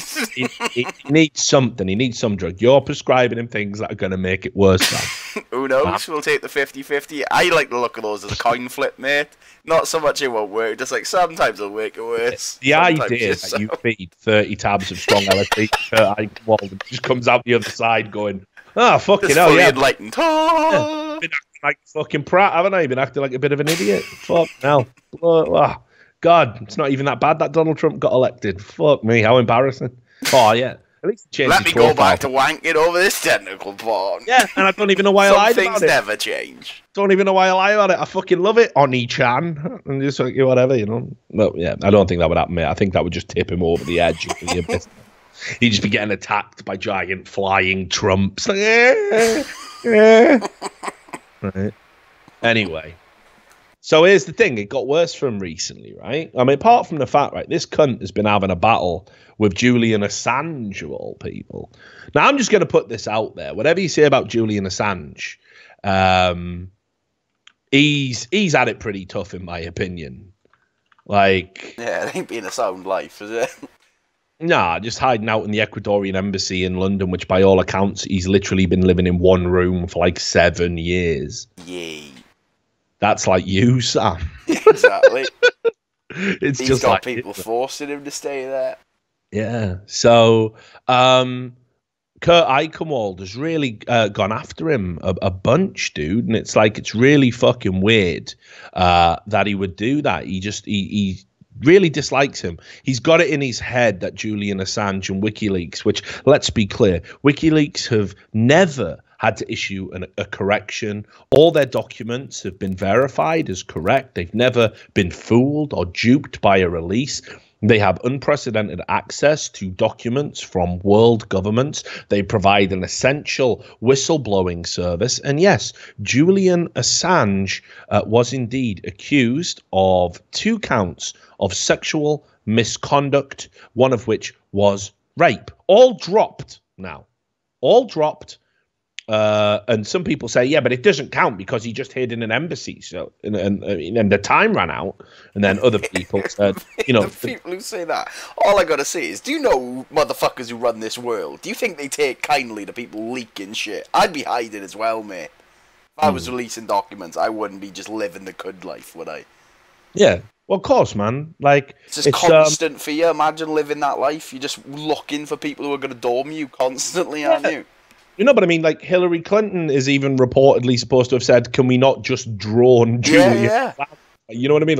Like he's not well liked by the establishment, ladies and gentlemen. They don't like their secrets being out. The CIA doesn't like it when Julian Assange tells you, yeah, household appliances can be turned into spying tools. But you know, where would we be now without Julian Assange and Edward Snowden? Like it's a far more bleaker landscape, in my opinion. These people are heroes in my eyes. Now, yes, I know there's a downside that you do endanger operatives potentially, but I think that's a small price to pay for the freedom of an unwitting populace, that people don't know they're being spied on, don't know that what their governments are doing abroad. So there you have it. But anyway, so he's been going at Julian Assange, all right? But, I mean, he's just said some mad shit, dude. Like, mad shit. Let me just try and get you some. Hang on.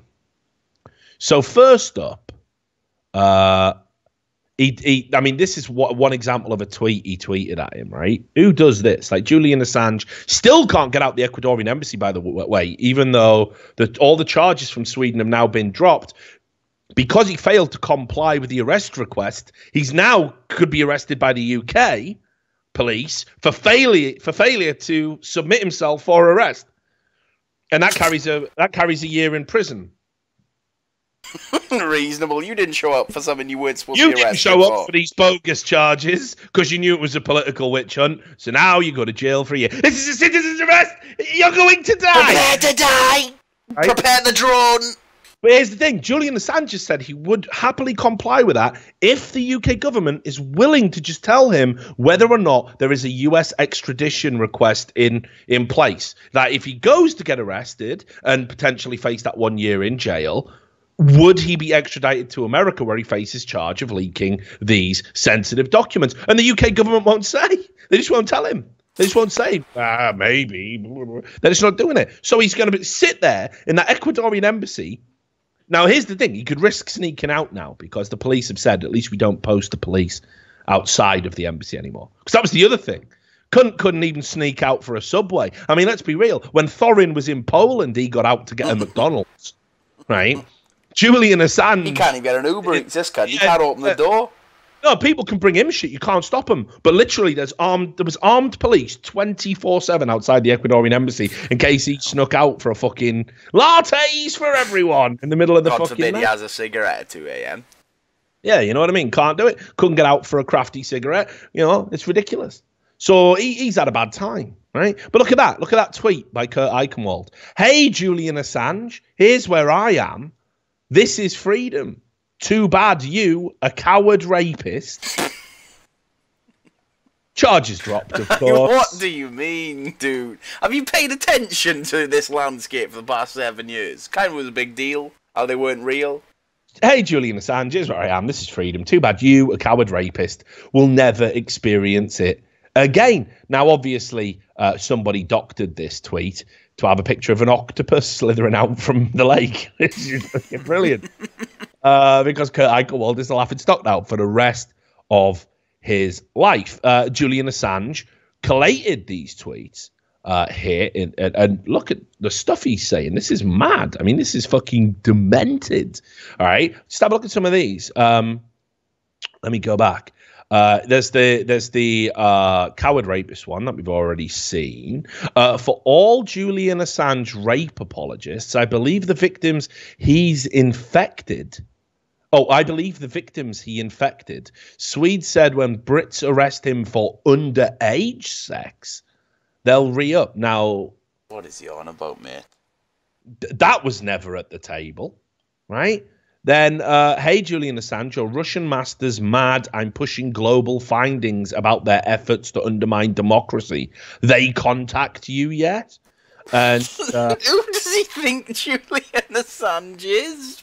well, like a lot of leftists, he thinks Julian Assange is a Russian agent, and that WikiLeaks is the means through which the Russians influenced the election. Now, it was recently ruled, and you won't have read about this in the mainstream media, and we're not going to get into it tonight, otherwise Sam will be up till 5 fucking a.m. But trust me, you can go out and Google it. There was an open letter sent by an intelligence operative to mainstream media outlets and indeed to prominent members of this administration. The electronic fingerprints on the emails that WikiLeaks used all prove that it didn't come from Russian hackers, that it now proves undoubtedly it was leaked from within America, which brings up the Seth Rich question again, or whoever was the inside source.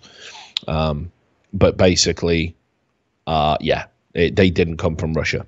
So the WikiLeaks emails are clean. So to call WikiLeaks a fucking source of Russian propaganda is just insane at this point. But yes, Kurt Eichenwald did label Julian Assange publicly. This is Kurt Eichenwald, a journalist, supposedly. He said that Julian Assange was a child rapist, a spreader of STDs, and an agent for Vladimir Putin.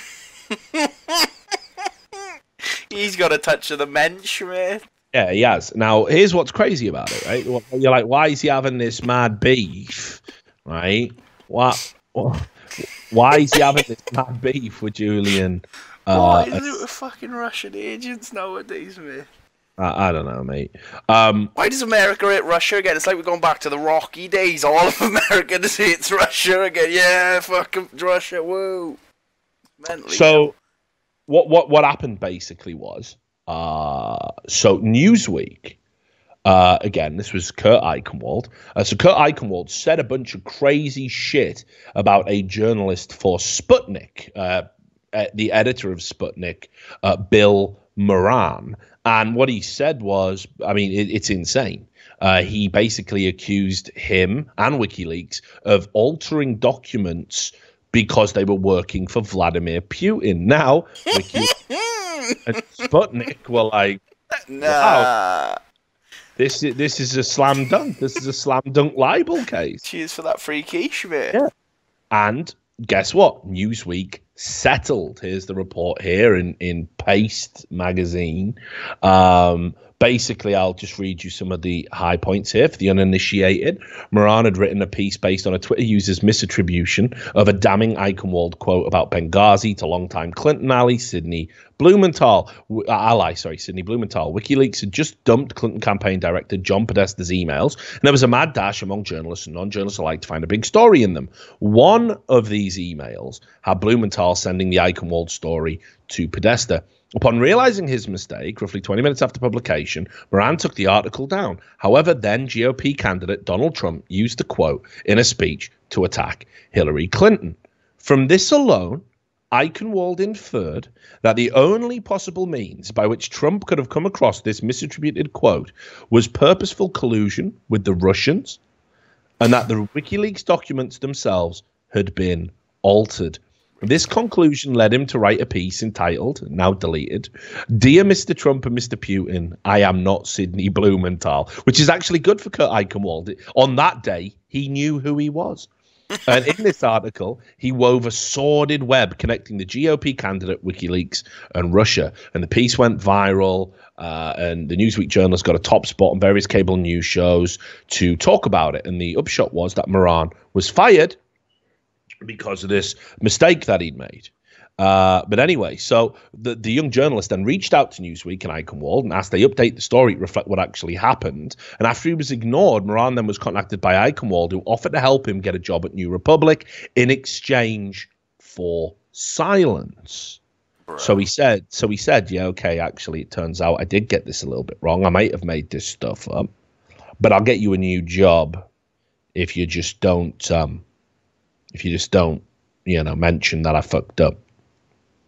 So, following the reporting of the incident, Eichenwald and Newsweek doubled down with a follow-up entitled How I Got Slimed by Russian Propagandist Site Sputnik. This story and the original have both been removed. They've never issued a correction or retraction over at Newsweek about this. And then again, it named Moran, who appeared to question his motivations for coming forward and pointing out that Sputnik is a Russian state-founded outlet. Now, around that time, suspicion surrounding Trump's relationship with Russia blossomed into full-blown hysteria, as we know, including people like Louise Mensch, just saying all these ridiculous things. And Eichenwald's original article, Dear Mr. Trump and Mr. Putin, I am not Sidney Blumenthal, made its way around the internet. It became cited by people like Keith Olbermann. That's the guy who used to talk about baseball, who now spends his time draped in the American flag, tweeting at Donald Trump, "You are a motherfucking traitor." I mean, this is the level. Everyone's just lost their fucking beans. I know. It's beyond a joke. What the fuck? It even got referenced by a former FBI special agent called Clint Watts in his Senate testimony. Now, to Bill Moran, it felt like a witch hunt. So outside of whether or not Russia really had interfered with the 2016 election on behalf of Trump, the young journalist saw his name becoming a central part of a story that was based increasingly on innuendo. So here's what he did. He took it to court. He represented himself, and they won the case. And as a result, Newsweek have had to remove the articles and settle the lawsuit. The terms of the settlement are completely anonymous and they cannot be talked about. But basically, Newsweek had to settle as a result of Kurt Eichenwald's foaming, frothing delusions. Now, here's the thing. A few days after all of that came out, Julian Assange, and I imagine he was tipped off, and it's probably true. But Julian Assange noticed the change in Kurt Eichenwald's biography on Twitter. And do you know what it says? Nah, not Newsweek no more. Yeah, Newsweek is missing from the list of places he reports. So it looks like potentially he's been fired as a result of these libelous articles. Now, because of that and WikiLeaks' role in not only highlighting it and WikiLeaks' role in basically providing evidence that shows that Kurt Eichenwald, what he was saying was false, he's been beefing with Julian Assange. Not a good idea. They know your secrets. They're fastidious researchers. They're going to get everything on you, okay? So, do you remember when we last did a bit on Kurt Eichenwald and we talked about that article where he wrote, where he was like talking about online child sex rings, and there was some unaccounted money which he claims was used to buy an underage, kind of escort out from the ring that he was trapped in. Right. Even though he didn't declare it to his editors or anyone at the publication, and it looks to all intents and purposes as if he just paid an underage prostitute. Yeah. Okay, no problem. No problem there. I mean, like we explained that on our show, that it's plausible. It could have happened the way Kurt Eichenwald says. WikiLeaks task force were like, you beefing with Assange? Well, we dug this cracker out from 2007. Right, and this was linked to that case that he investigated. 10 years old. It was in a publication called Counterpunch. New York Times reporter was a member of an illegal underage porn site. Claims he was only posing as an online predator. Do you know who this reporter is? Kurt Eichenwald. So it links to this. So I'll just read you some of the highlights of this article, which I said is 10 years old. This isn't new information. We've all known about this. We've even talked about it on this show. But now WikiLeaks Task Force is putting it out to an even bigger audience. Kurt Eichenwald is straight breaking down. But anyway, so the report was Kurt Eichenwald, who quit Times in October 2006. And what he did was he gave money to a child pornographer and did business with him, and even signed on to an illegal porn website where he was made an administrator. Okay, this was released in documents that was put out there by a federal criminal proceeding in Nashville. And he claims in one of these documents that he only posed as a pedophile. He had a lot of explaining to do, because while he was working on the Justin Berry story, he, without telling his editors, gave $2,000 to an 18-year-old who'd spent 5 years making child porn of himself when Eichenwald first met him in 2005. By then, Berry was an adult who was now recruiting minors to perform sexually on webcams. So understand, the way Eichenwald says it is that I gave $2,000 to somebody that had been a victim of child porn to get him out. He gave $2,000 to a man who was recruiting children to make child porn, which gives it a slightly different complexion, just in my opinion. It's terrible that this guy was obviously a victim of that sort of thing. But you are recruiting new people to make new videos, just saying. And Kurt Eichenwald gave him $2,000 in a check, which he didn't disclose to anyone.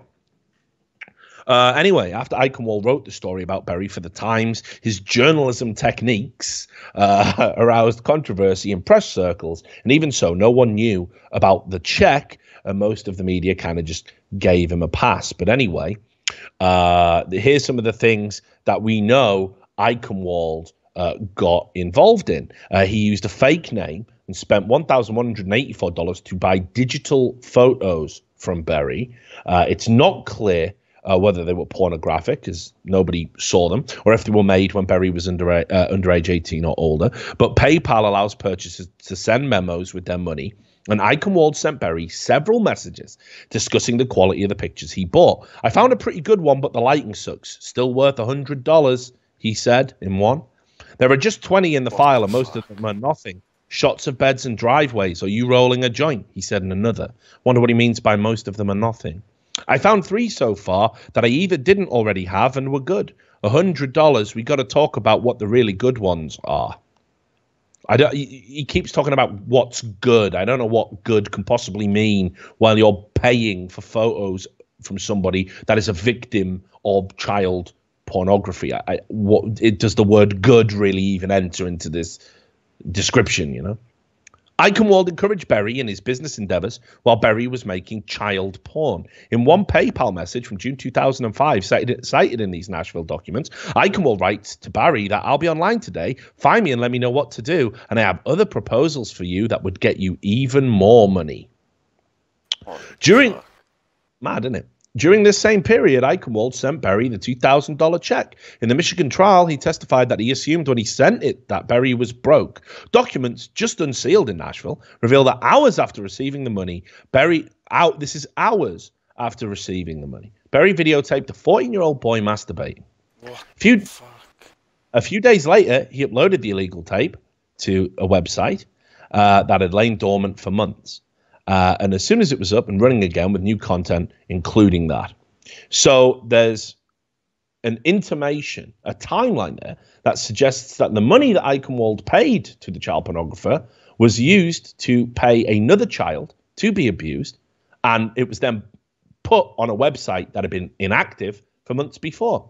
Kurt Eichenwald directly contributed, it seemed, to that website coming back online. Then under the pseudonym Roy Rogers, Eichenwald was signed on as a member of that website when it came back online, but he was no ordinary member. He had administrative privileges, which meant he could access private areas on the website, which other people couldn't see, and he used his privilege to enter an area where one could monitor new subscriptions to the illegal porn site. He visited this area over 20 times in June 2005, and all this information was sealed away in federal court documents until they came out there.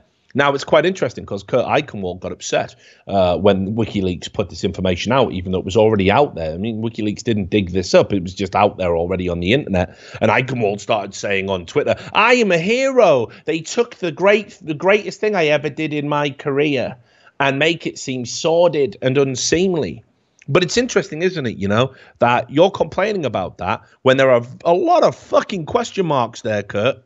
There are a lot of question marks about some of the shit you got involved in, mate, right? A lot of it sounds pretty fucking vile to me. Certainly, you don't do that when you're a journalist. That's not how you run things off the books. You don't do that, mate. So he's just pretending to be a nonce, though. Right? I'm just posing as a nonce. Just writing a book, aren't I? Just having a write. Yeah, what you need fucking 4 million indecent images for? The research. Book. Yeah, research. So Kurt Eichenwald obviously is now getting upset about it. Now, ridiculous to get upset because you literally labeled Julian Assange a child sex offender anyway, publicly. I mean, certainly you don't seem to mind throwing that around based on the flimsiest of evidence. I'd never heard about Julian Assange being an administrator on no nonce site. Didn't hear that. Never knew that. But here's the thing, because it's Kurt Eichenwald, it can't just be disgusting and gross. It's also got to be pathetic as well, because that is Kurt Eichenwald's MO, you know? Kurt Eichenwald is just a fucking risible, slimy, sweaty, shiny, greasy figure. He's like what that cunt from Seinfeld would be like if he had a fucking bad upbringing, you know what I mean? He's just gone off the fucking rails. He's devoid of charisma. You know, he's just not got a handle on reality whatsoever. So here's the thing. Just as a pathetic footnote, WikiLeaks Task Force and Julian Assange also put this out. Now, Kurt Eichenwald writes books, yeah? He's straight balling out of control. And here's the thing. There's these reviews on his books by someone called Andrew McDonald. I'll read you one. This is one of the most exciting, unbelievable, and astonishing books I have ever read. I mean, this is fucking 5-star shit. Normally, I stick mostly with fiction thrillers, but a friend of mine recommended The Informant by Kurt Eichenwald as a better Grisham thriller than the last few Grisham thrillers. And he was right. From the first page, I was totally hooked and stunned to think that this was a true story. The best thing about The Informant is the way Eichenwald melds the true lies of the main character with the true truth of reality. The true truth. Time and again, I thought I knew the truth, only to find once again that I had been fooled in this delightful hall of children that meet mirrors. After so many years of dry, predictable thrillers, both in the bookstore and on the movie screen, it was so refreshing to read a story that is so unpredictable and so delightful. He keeps saying delightful, no problem. All right, so then there's another one, another review, another book review for Conspiracy of Fools, a true story. Andrew McDonald again. When I saw Kurt Eichenwald had another book out, I rushed to get it. I love The Informant and I hope this one will be just as thrilling. It was. I literally could not put it down, which says a lot about it since it's really long. In fact, the only criticism I have is that there is probably material that could have been cut without hurting the story. Full disclosure, after reading The Informant, I emailed Eichenwald with some praise, having swapped messages with him over the years, and I actually like him. I finished the book last night and came online this morning to check how it was doing. What I find most interesting is the reviews attacking this book. This is really an author you need to judge based on his enemies. I saw this with The Informant too, a group of people obsessed with him, obsessed with The Informant, who come online and make all these ridiculous accusations about cover-ups and conspiracies. Once, they even tried to link Eichenwald to the decision to send Elian Gonzalez back to Cuba. I doubt any of them have even bothered to read Conspiracy of Fools before coming on here and raving. For all I know, it could just be one person. But if not, it is a handful of obsessed people working together. I have seen them before. Just do a Google search and you will find that their reviews are just a continuation of a bizarre battle that they began years ago. Bit weird, isn't it? Right? When someone who's reviewing a book is just talking about how people are just picking on me and fucking, you know. I mean, not me. I mean, Kurt Eichenwald. Yeah, definitely. But then it turned out, right, that in court documents, which I'm going to link you to here, Kurt Eichenwald used to use an alias. You know what that alias was? Andrew McDonald. And there's the court documents there. If you want to have a scroll through, you can Control F Andrew McDonald. And they all clapped and said, lattes for everyone. He's mentally ill. He's mentally ill, mate. But this is what I mean. It's just so fucking pathetic. There you go. Look, someone named Andrew McDonald accessed MexicoFriends.com. And that was one of the aliases that he used during this case that he's like trying to, yeah. So Kurt Eichenwald, of course, replied to all of this. He said, you are linking people to a website of a child pornographer stroke molester that I got locked up. How do you know him? Why is WikiLeaks trafficking with pedos? Kurt, mate, you gave that cunt money. You had administrative access to a website. You had access to a private area that you accessed 20 times in June alone. You had access that allowed you to connect and talk with other fucking subscribers. We'll never know what types of conversations took place. I don't think WikiLeaks is the problem here, mate. I think you should be having a word with your own self. Okay? So understand when I say Kurt Eichenwald is fucked in the feed, He's had a fucking meltdown of epic proportions. You tie this in with the hentai stuff. This guy can never work again in any serious capacity, you know? I mean, he can't. No publication should touch him. I believe he's a contributor over at MSNBC. That's got to stop. This guy has ties to some of the worst shit you can have ties to. Plus, is demonstrably now crazy. Like, come on. If going on Tucker Carlson with an empty folder called Tucker Carlson's Lies didn't tip you off that maybe this guy is a bit fucked, where are we at now? And I will say this. You're watching intergenerational hentai. Yeah. Kind of makes you wonder about all of this stuff way back when. It's all right, though. Don't worry. I mean, Newsweek, they don't need Kurt Eichenwald to produce quality content, Sam. Here's a recent article, right, that I'm sure you're going to love. Newsweek, okay? Hillary Clinton is president in an alternate universe where America is great again. Fucking mental illness, man. I'm proud to be a maker. Definitely not. I mean, obviously, if you believe in alternate universes, there is one where she's president. Like, there's also lots of others where she's dead. It's true. There's where she doesn't sell guns as well, mate. It's probably one where she's an actual human being instead of a half lizard evil human. There's allegedly. There's ones where Bill Clinton keeps his hands to himself as well.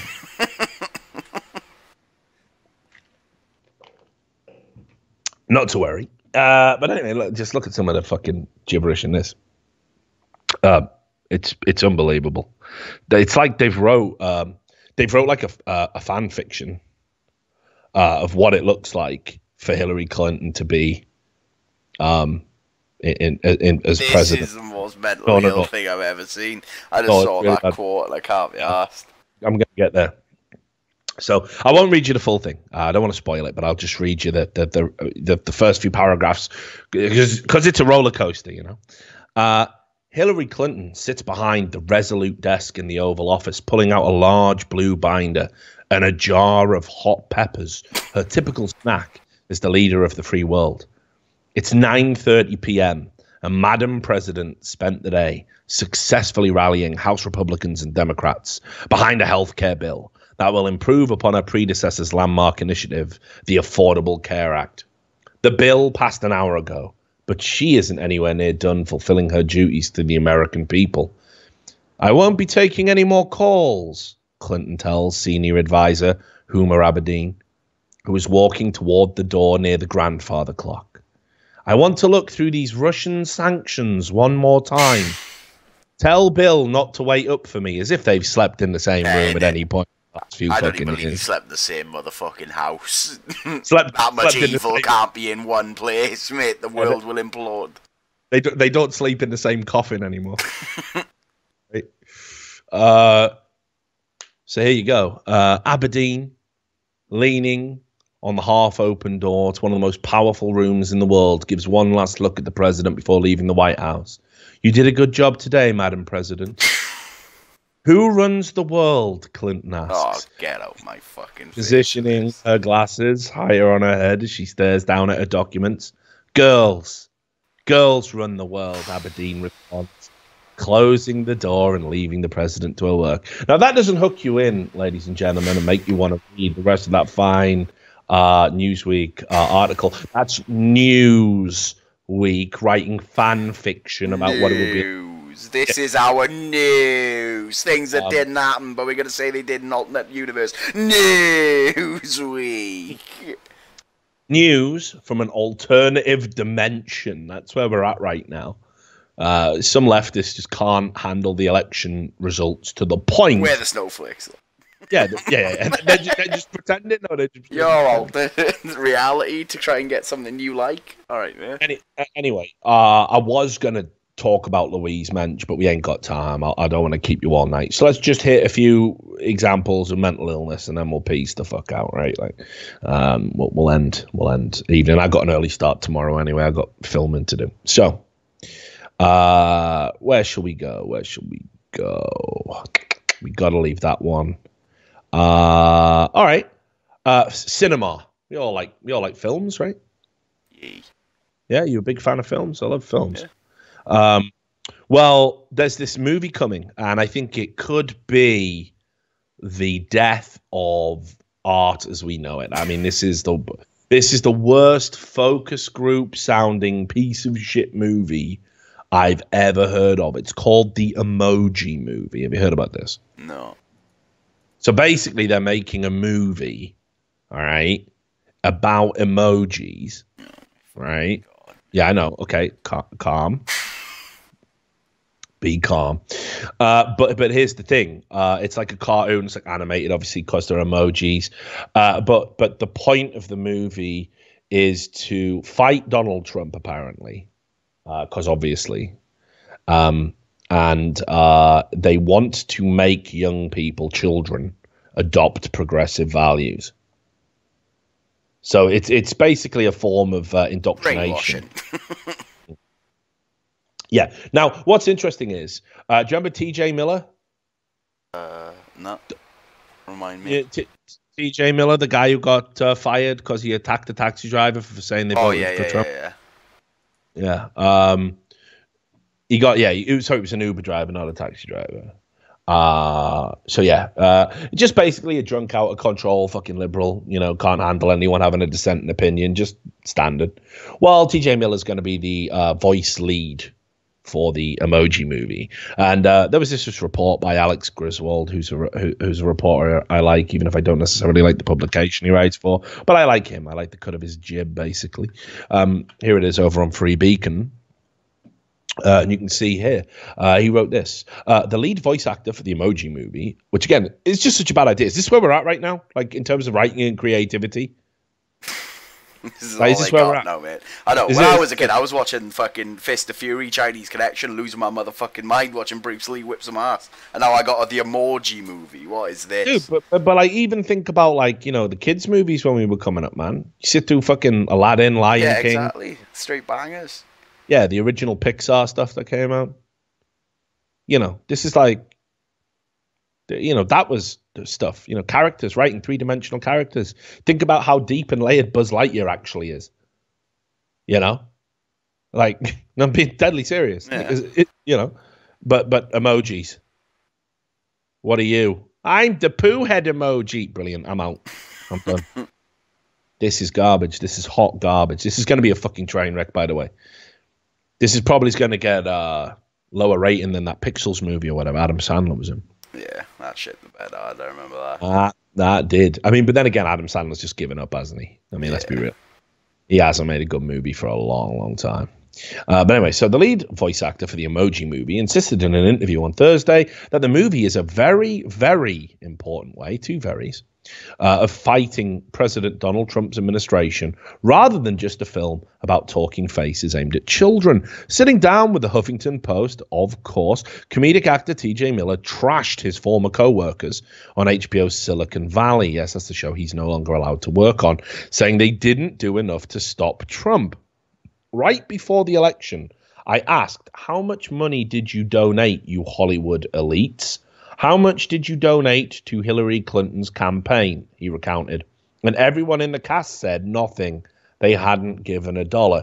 Just as well, TJ, because it would have been a waste, wouldn't it? Because it wouldn't have made a blind bit of difference. Hillary Clinton didn't lose the election because she didn't have enough money, did she? She spent way more than Donald Trump. I mean, it wouldn't have made a blind bit of difference. By contrast, Miller was very much on board with the Emoji Movie. How rare is it that we get an opportunity to do an original property, he said. I mean, they're based on emojis, but okay. This was an opportunity to do something optimistic, positivistic. Why not just say positive?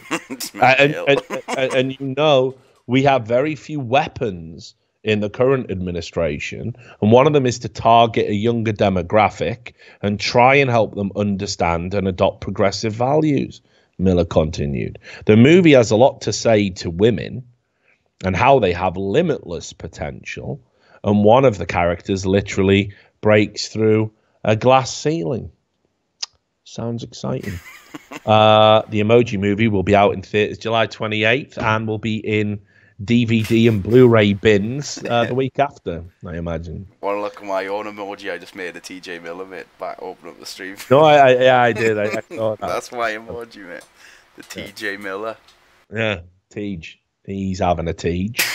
Okay. So there you go. So keep an eye out for the Emoji Movie. Can't wait for that one. But here's the other thing, right? So in 2013 or whenever it was, kind of round about when the whole maybe 2014 maybe. But anyway, somebody did a parody of Kotaku, right? Because one of the things that I really hate sort of about the progressive movement and the leftists is they want to not only stifle creativity, but they also want to basically like put limitations on art. They don't mind burning a book if it's got like racist terminology in it, like Huckleberry Finn. They're even removing books with strict anti-racist messages, like To Kill a Mockingbird, from schools because it's got the N-word in it. They're rewriting other books. I mean, they're telling you what music you can and can't listen to, what films you can and can't watch. It's ridiculous. I mean, this is literally what they're doing now, and I have a hard time with that, right? Because I believe that artistic license has got to be completely, in a book it doesn't matter, does it? Yeah, do you know what I mean? In a book it just doesn't matter, right? But they're all over the place. So there was this parody, right? There was this parody here of a Kotaku article that doesn't exist. It's a Photoshop, and it says, why were there no women in the opening scene of Saving Private Ryan?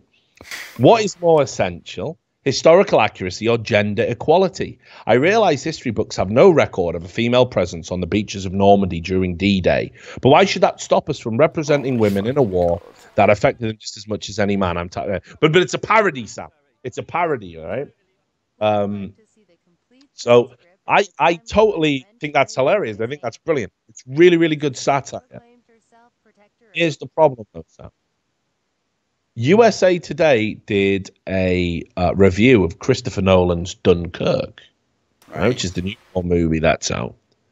If I told you it was the same as this parody, come on, mate. Okay, come on, mate. You told me this was gonna stop. I remember you told me they'd stop being mental, mate. They're going to stop. It will stop. But this is literally this is they've missed it. They've copied that Kotaku parody, and here it is. So let me just Control and F women. So you'll see here it is. It's a pretty good review actually of a movie that's received fairly mediocre reviews, very much middle of the ground. A lot of people are saying obviously the cinematography is amazing, the immersement is amazing, the storyline is just not all that really good, and it's not really hooking people in and that kind of thing. But I don't think that's what Nolan was going for. I think he wanted to make a realistic epic. I even watched a video of like some little old Canadian man. Don't know if you saw that. They took him to see it, and he went there. He was a decorated soldier with all his regalia, and he started crying. No, I didn't see that. Yeah, you can dig that out. And he said, it just made him sad because he said, mankind is so clever, we can fly to the moon, but we do things that are just so stupid and senseless. And, haunted by the loss of all of his friends, because Dunkirk was an especially bloody battle. A lot of people who went there didn't make it back. Now, I don't know if you know about kind of who was fighting that war, all right? But you can have a look for yourselves. Not a lot of women there. I'd say almost none, if not a flat zero. And of course, due to the nature of the forces, that were involved, and the nations that were involved in kind of a multicultural era, obviously, there definitely will have been some black people there. I'm not saying there wouldn't have been, black people represented in this battle, but come on, USA Today, this is a bit much. There's a paragraph where it says, the trio of timelines can be jarring because it's got interweaving timelines, a bit like Traffic, if you remember that movie, as you figure out how they all fit. And the fact that there are only a couple of women and no lead actors of color may rub some the wrong way. So what do you want here?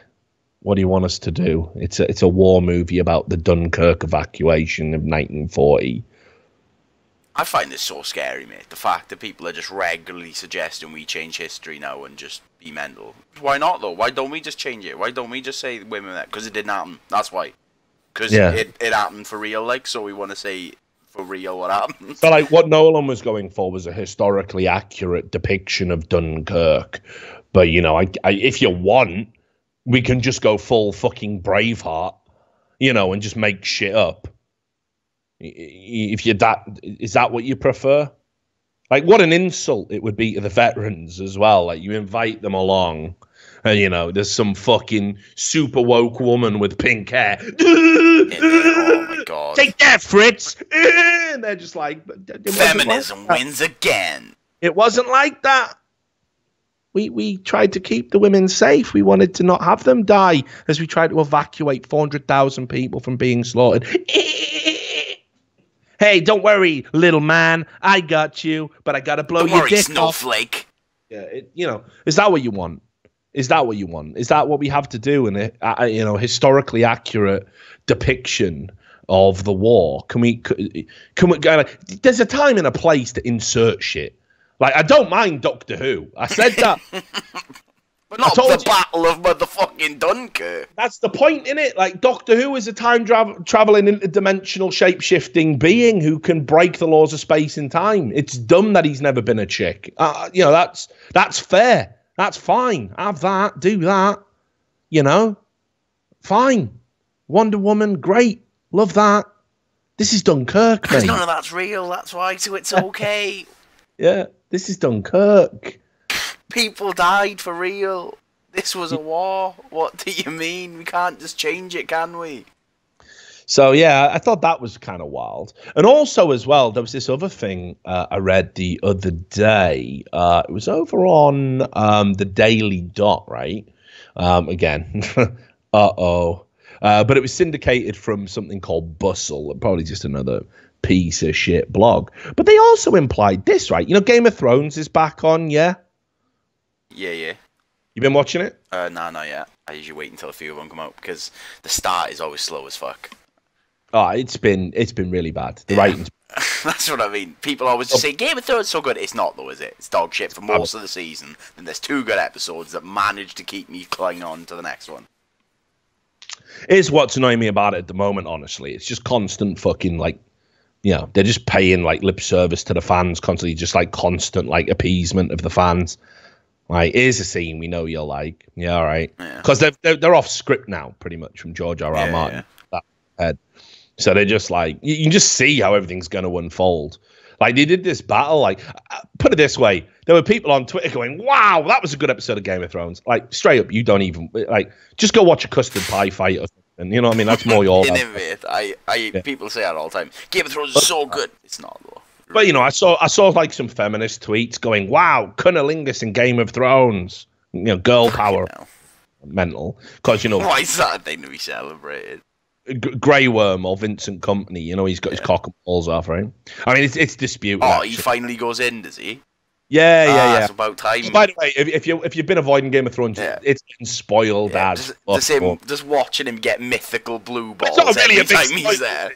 Not really a big spoiler. Grey Worm muffs out Melandri. Yeah. It's about time sexual tension's just been boring. But here's the point, though. It was awkward as fuck. It was straight awkward. It wasn't even, like, just enjoyable. It didn't look like a releasing of, like, tensions that have been simmering under the surface. It just looked like 2 fucking clowns, you know, trying to figure out what to do. Like, he was worried because he's like, I'm just like Action Man down there. I've got nothing left. Yeah. And she was like, oh, no, don't worry about it. Yeah, don't worry about that Vincent Company. Right, I'll sort you out. I just noticed you call him Vincent Company. I thought that was his actual name of the game. Nah, that's just the footballer. You're calling him Company. He's a footballer who plays for Man City who looks like him. So anyway, right? So she fucking... Yeah, it's all gone. It's all gone down there. So basically... Yeah, I'm in. he's just straight having a muff. But they dragged it out. That was like a 3-minute scene. It was fucking like, come on, like, all right. But anyway, so they did this fight at the end where like Urian Greyjoy, who I guess is kind of meant to be the badass of this season, and it was just lame. Didn't explain how he turned up. Like he just fucking, because like in the books he uses magic, right? Like, well, they haven't explained any of that yet, so they're gonna have to explain that next episode or just pretend it didn't happen. And he's straight killing people, and I meant to like it, and Reed's just like, fuck me, straight garbage. So yeah, you ain't missing nothing. The writing's absolutely terrible. And people like, yeah, look, woo, Urian Greyjoy, suck it off all the time. Urian Greyjoy is so badass. The way he just straight kills everyone with an axe, like wicked. Yeah, all right. Is that all it takes? Like, just go watch a cartoon. The thing that blows my motherfucking mind, mate, is when they drop the old, but the fight scenes are amazing, the production value. So I don't give a fuck, mate. I'd watch Avatar every day if I give a fuck about graphics. I honestly could give less of a fuck. I'd rather have 6 people throw axes at each other and it be real. I don't give a fuck how many people you CGI in there. So I want the story, motherfucker. Yeah, they've like tried to amalgamate like 2 characters into Euron. It's just some watered down piss weak version. And basically what they're doing is like they're just limping towards the end. It's gonna be fucking Jon Snow and fucking Daenerys and dragons and fucking get this as well, right? Here's another bit, mad spoiler coming in, fuck y'all. That fucking, what's he called, that fucking cook, the one who fucking loved Daenerys while she was just getting straight by everyone, Khal Drogo, because I call him Carl instead the of old Carl, guy right? Who got that disease, the Rock disease. That's it. Yeah, him, right? Cook Lord, right? He talks all proper. Yeah, I am Daenerys, fucking, my lord, I will protect you. Yeah, I'm straight in the fucking friend zone for life, right? That guy. So he's in the Jorah, that's the Jorah, so Jorah of the friend zone, right? So Jorah is fucking covered in fucking grayscale now, right? Which is basically he's scaling up. he caught the fucking lurgy, like, you know what I mean? Told you not to suntan for too long, didn't I, Jorah? Everyone's just giving it to him as he's dying. Right, so Jorah's got this incurable disease, and it's been like alluded to where Stannis' daughter, Lizardface, maybe got partially cured, so it didn't spread. Because once you get the lurgy, mate, once you get stone skin or whatever, it goes all over. Yeah, just wrecks you. And anyway, Jorah's there with his top off, and he's just covered in scales and that. And the doctor with some big old gloves is having a poke, and he goes, "Yeah, you fucking." You turn into stone, mate. I don't know what the fuck you want me to do with this magical bullshit. Goes, how long? And the guy goes, "Oh, what? Before it kills you? Years." And he goes, "My mind." And it's 6 months. As good as dead. I'll be mentally ill, like frothing at the mouth, living in this fucking one big giant toilet, which is what seems to be the fucking library is. So anyway, right? Sam Tarwell, or whatever he's Sam Tarly, sorry, the fat fucking neck beard, right? The cunt, he's just dragging his way through life. Yeah, it's straight raising, and someone else is kidding that, and fucking literally just taking on the chin. Literally cleaning up turds. Doesn't even have sex with his missus. Like straight beater to the max. Like he is the beater of beaters, right? So anyway, he fucking starts having a read of these illegal books, right? And they're like, "Oh, there's some super secret method, but it killed the man who wrote the books," right? So then Sam Tarly rocks up in the middle of the night, knocks on Jorah fucking of the friend zone's door, and says, "Listen, mate, meeting other cooks." Right, one cook to another, bite on this spoon, and we're gonna do a super secret procedure, right? So I'm like, "What is this super secret procedure?" And he goes, "Have you tried just cutting it off with a knife? That's the super secret procedure." I know, it's so retarded. So he just fucking literally, he's just there like hacking off slices of him like he's a Christmas ham and putting a bit of cream on. That can't be the secret procedure. What's the secret method? Just a knife and some E45, really, mate. Just run that cunt up. What is the fucking secret method of curing grayscale? You just chop it off and that. It can't be! That would have been my first... Right, if I was turning to stone, my first reaction would be to try and get rid of the scales. I would have been scraping already. How has he not tried that? Has he watched a zombie film? First thing you do is cut off the limb. Yeah, it's mad, isn't it? And he's biting on a spoon going, because like, that's the other thing as well. Like, he's just cutting off one scale at a time. Like, Can't have a slice, Sam. Yeah, get a kebab slice of. Yeah, exactly. Playing him. You may as well. One on the pit, the mate. Garlic and the mayonnaise cunt. It's fucking retarded is what it is, mate. It's unacceptable, like, straight up, it's unacceptable. Anybody who's watching this season of Game of Thrones going, wow, I am in TV heaven, like, fuck off. Watch Sopranos, watch The Wire. Fucking watch some real shit. Watch Deadwood, fucking go outside. Like, go outside, have a wank, do something with your life. Yeah, just fucking please. Like, stop talking about fucking Arya Stark. So anyway, why am I talking about Game of Thrones? Well, anyway, there's this Bustle blog or whatever, syndicated in the Daily Dot, said George R.R. Martin shouldn't write up women getting attacked and raped in the stories.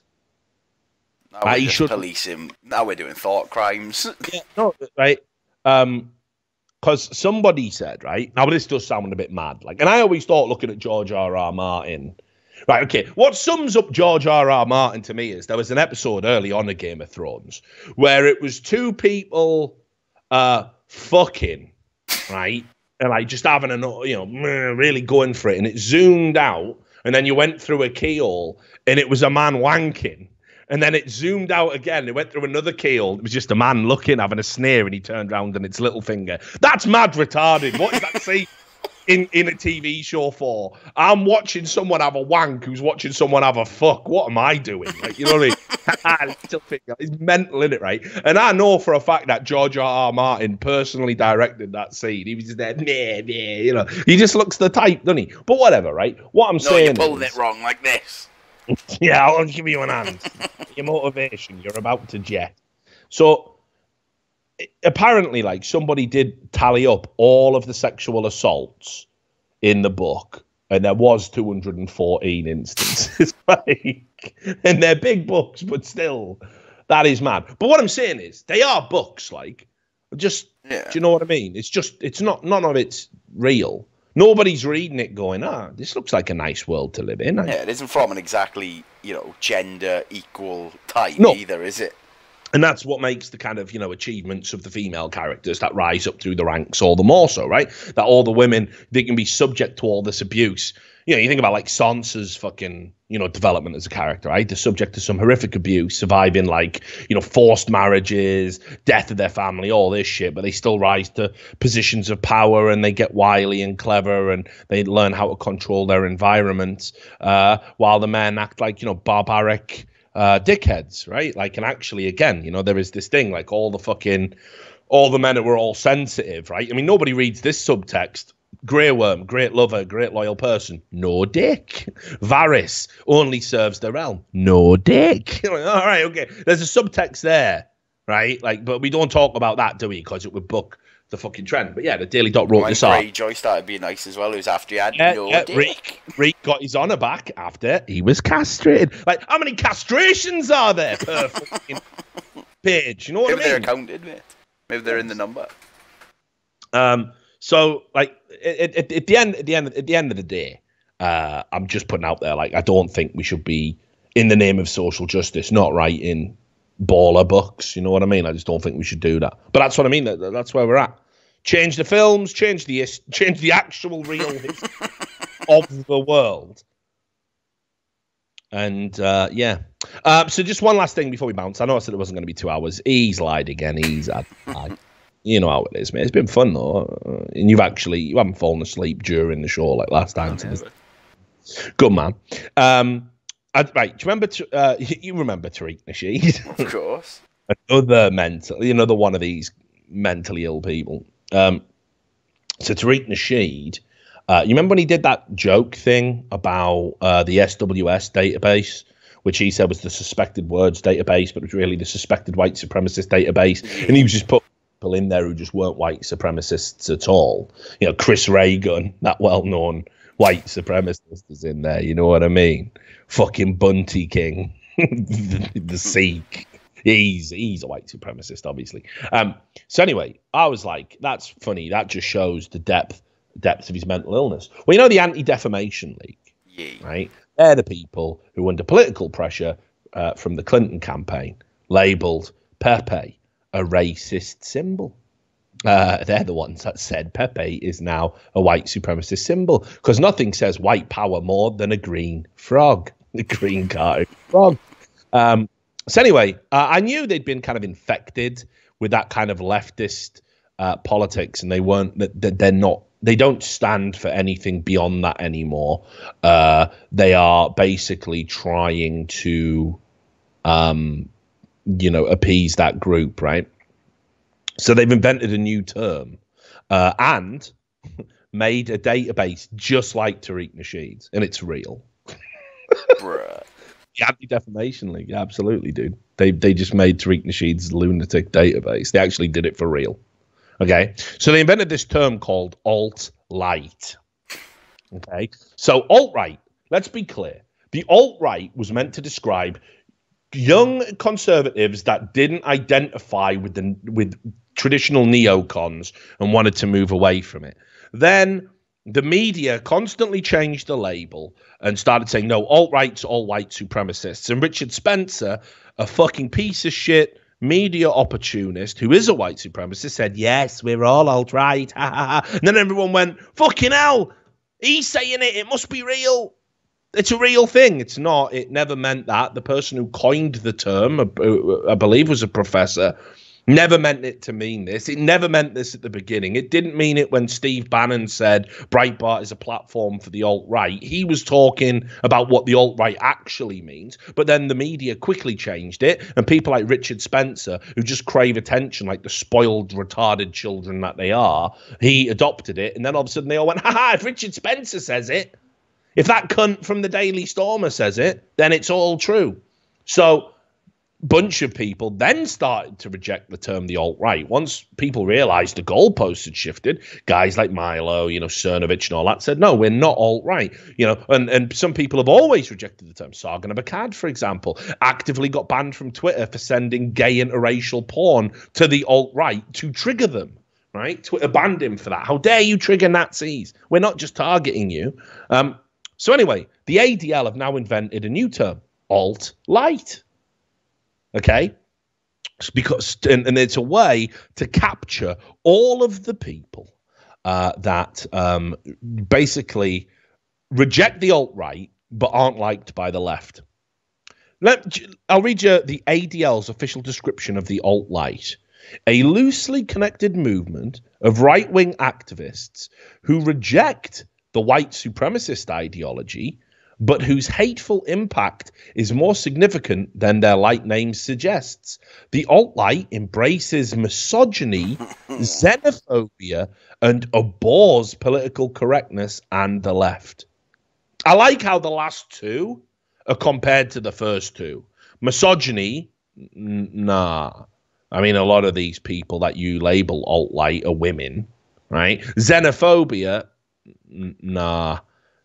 Immigration's a separate issue. You can't call that entirely xenophobic. It's not necessarily about that, is it?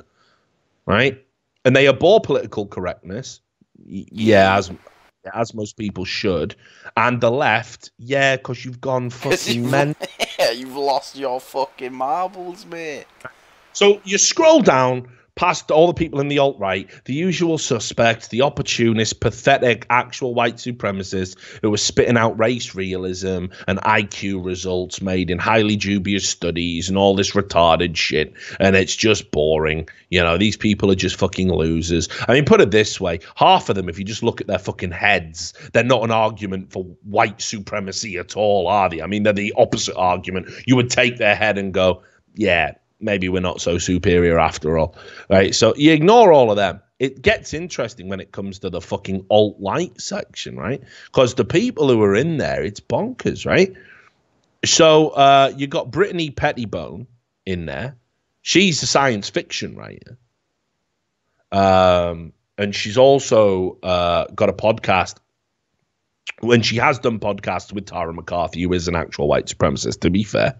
But some free speech advocates do that, and they play devil's advocate and stuff. She got involved in this Defend Europe bullshit as well. So maybe she's, maybe she's a decent one. Maybe you could even push her up and put her in alt-right, whatever. But then they got, Gavin McInnes.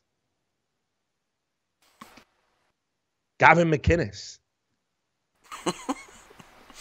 I like how their proof is just edgy things he says to purposely trigger us.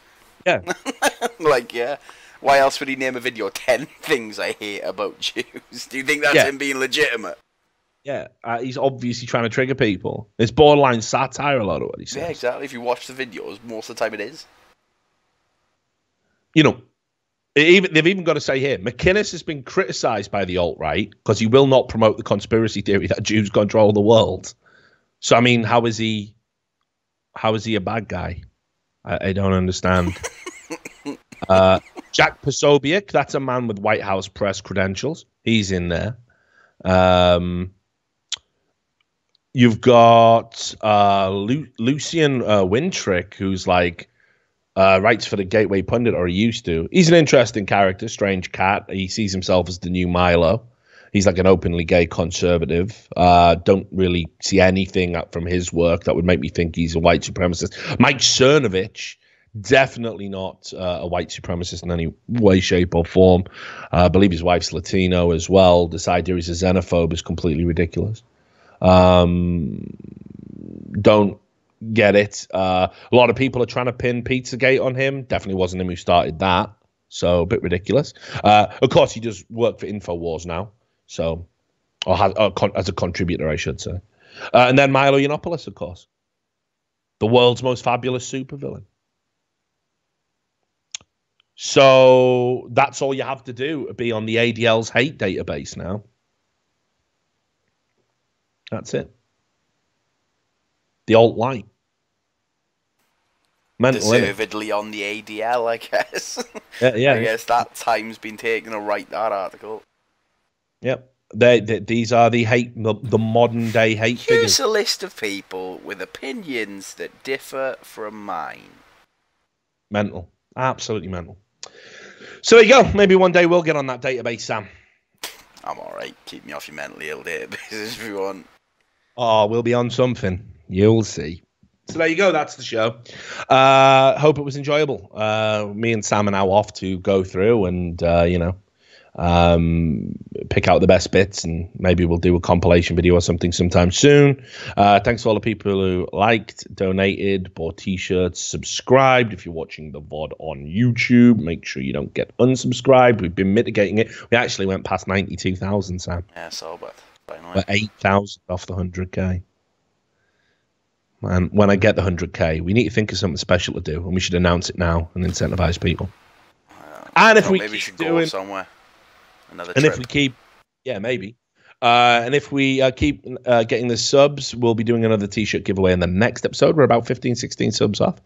So there you go, free t-shirts. And if you're still waiting on your free t-shirt, which we shouldn't be, you've handed them out, right?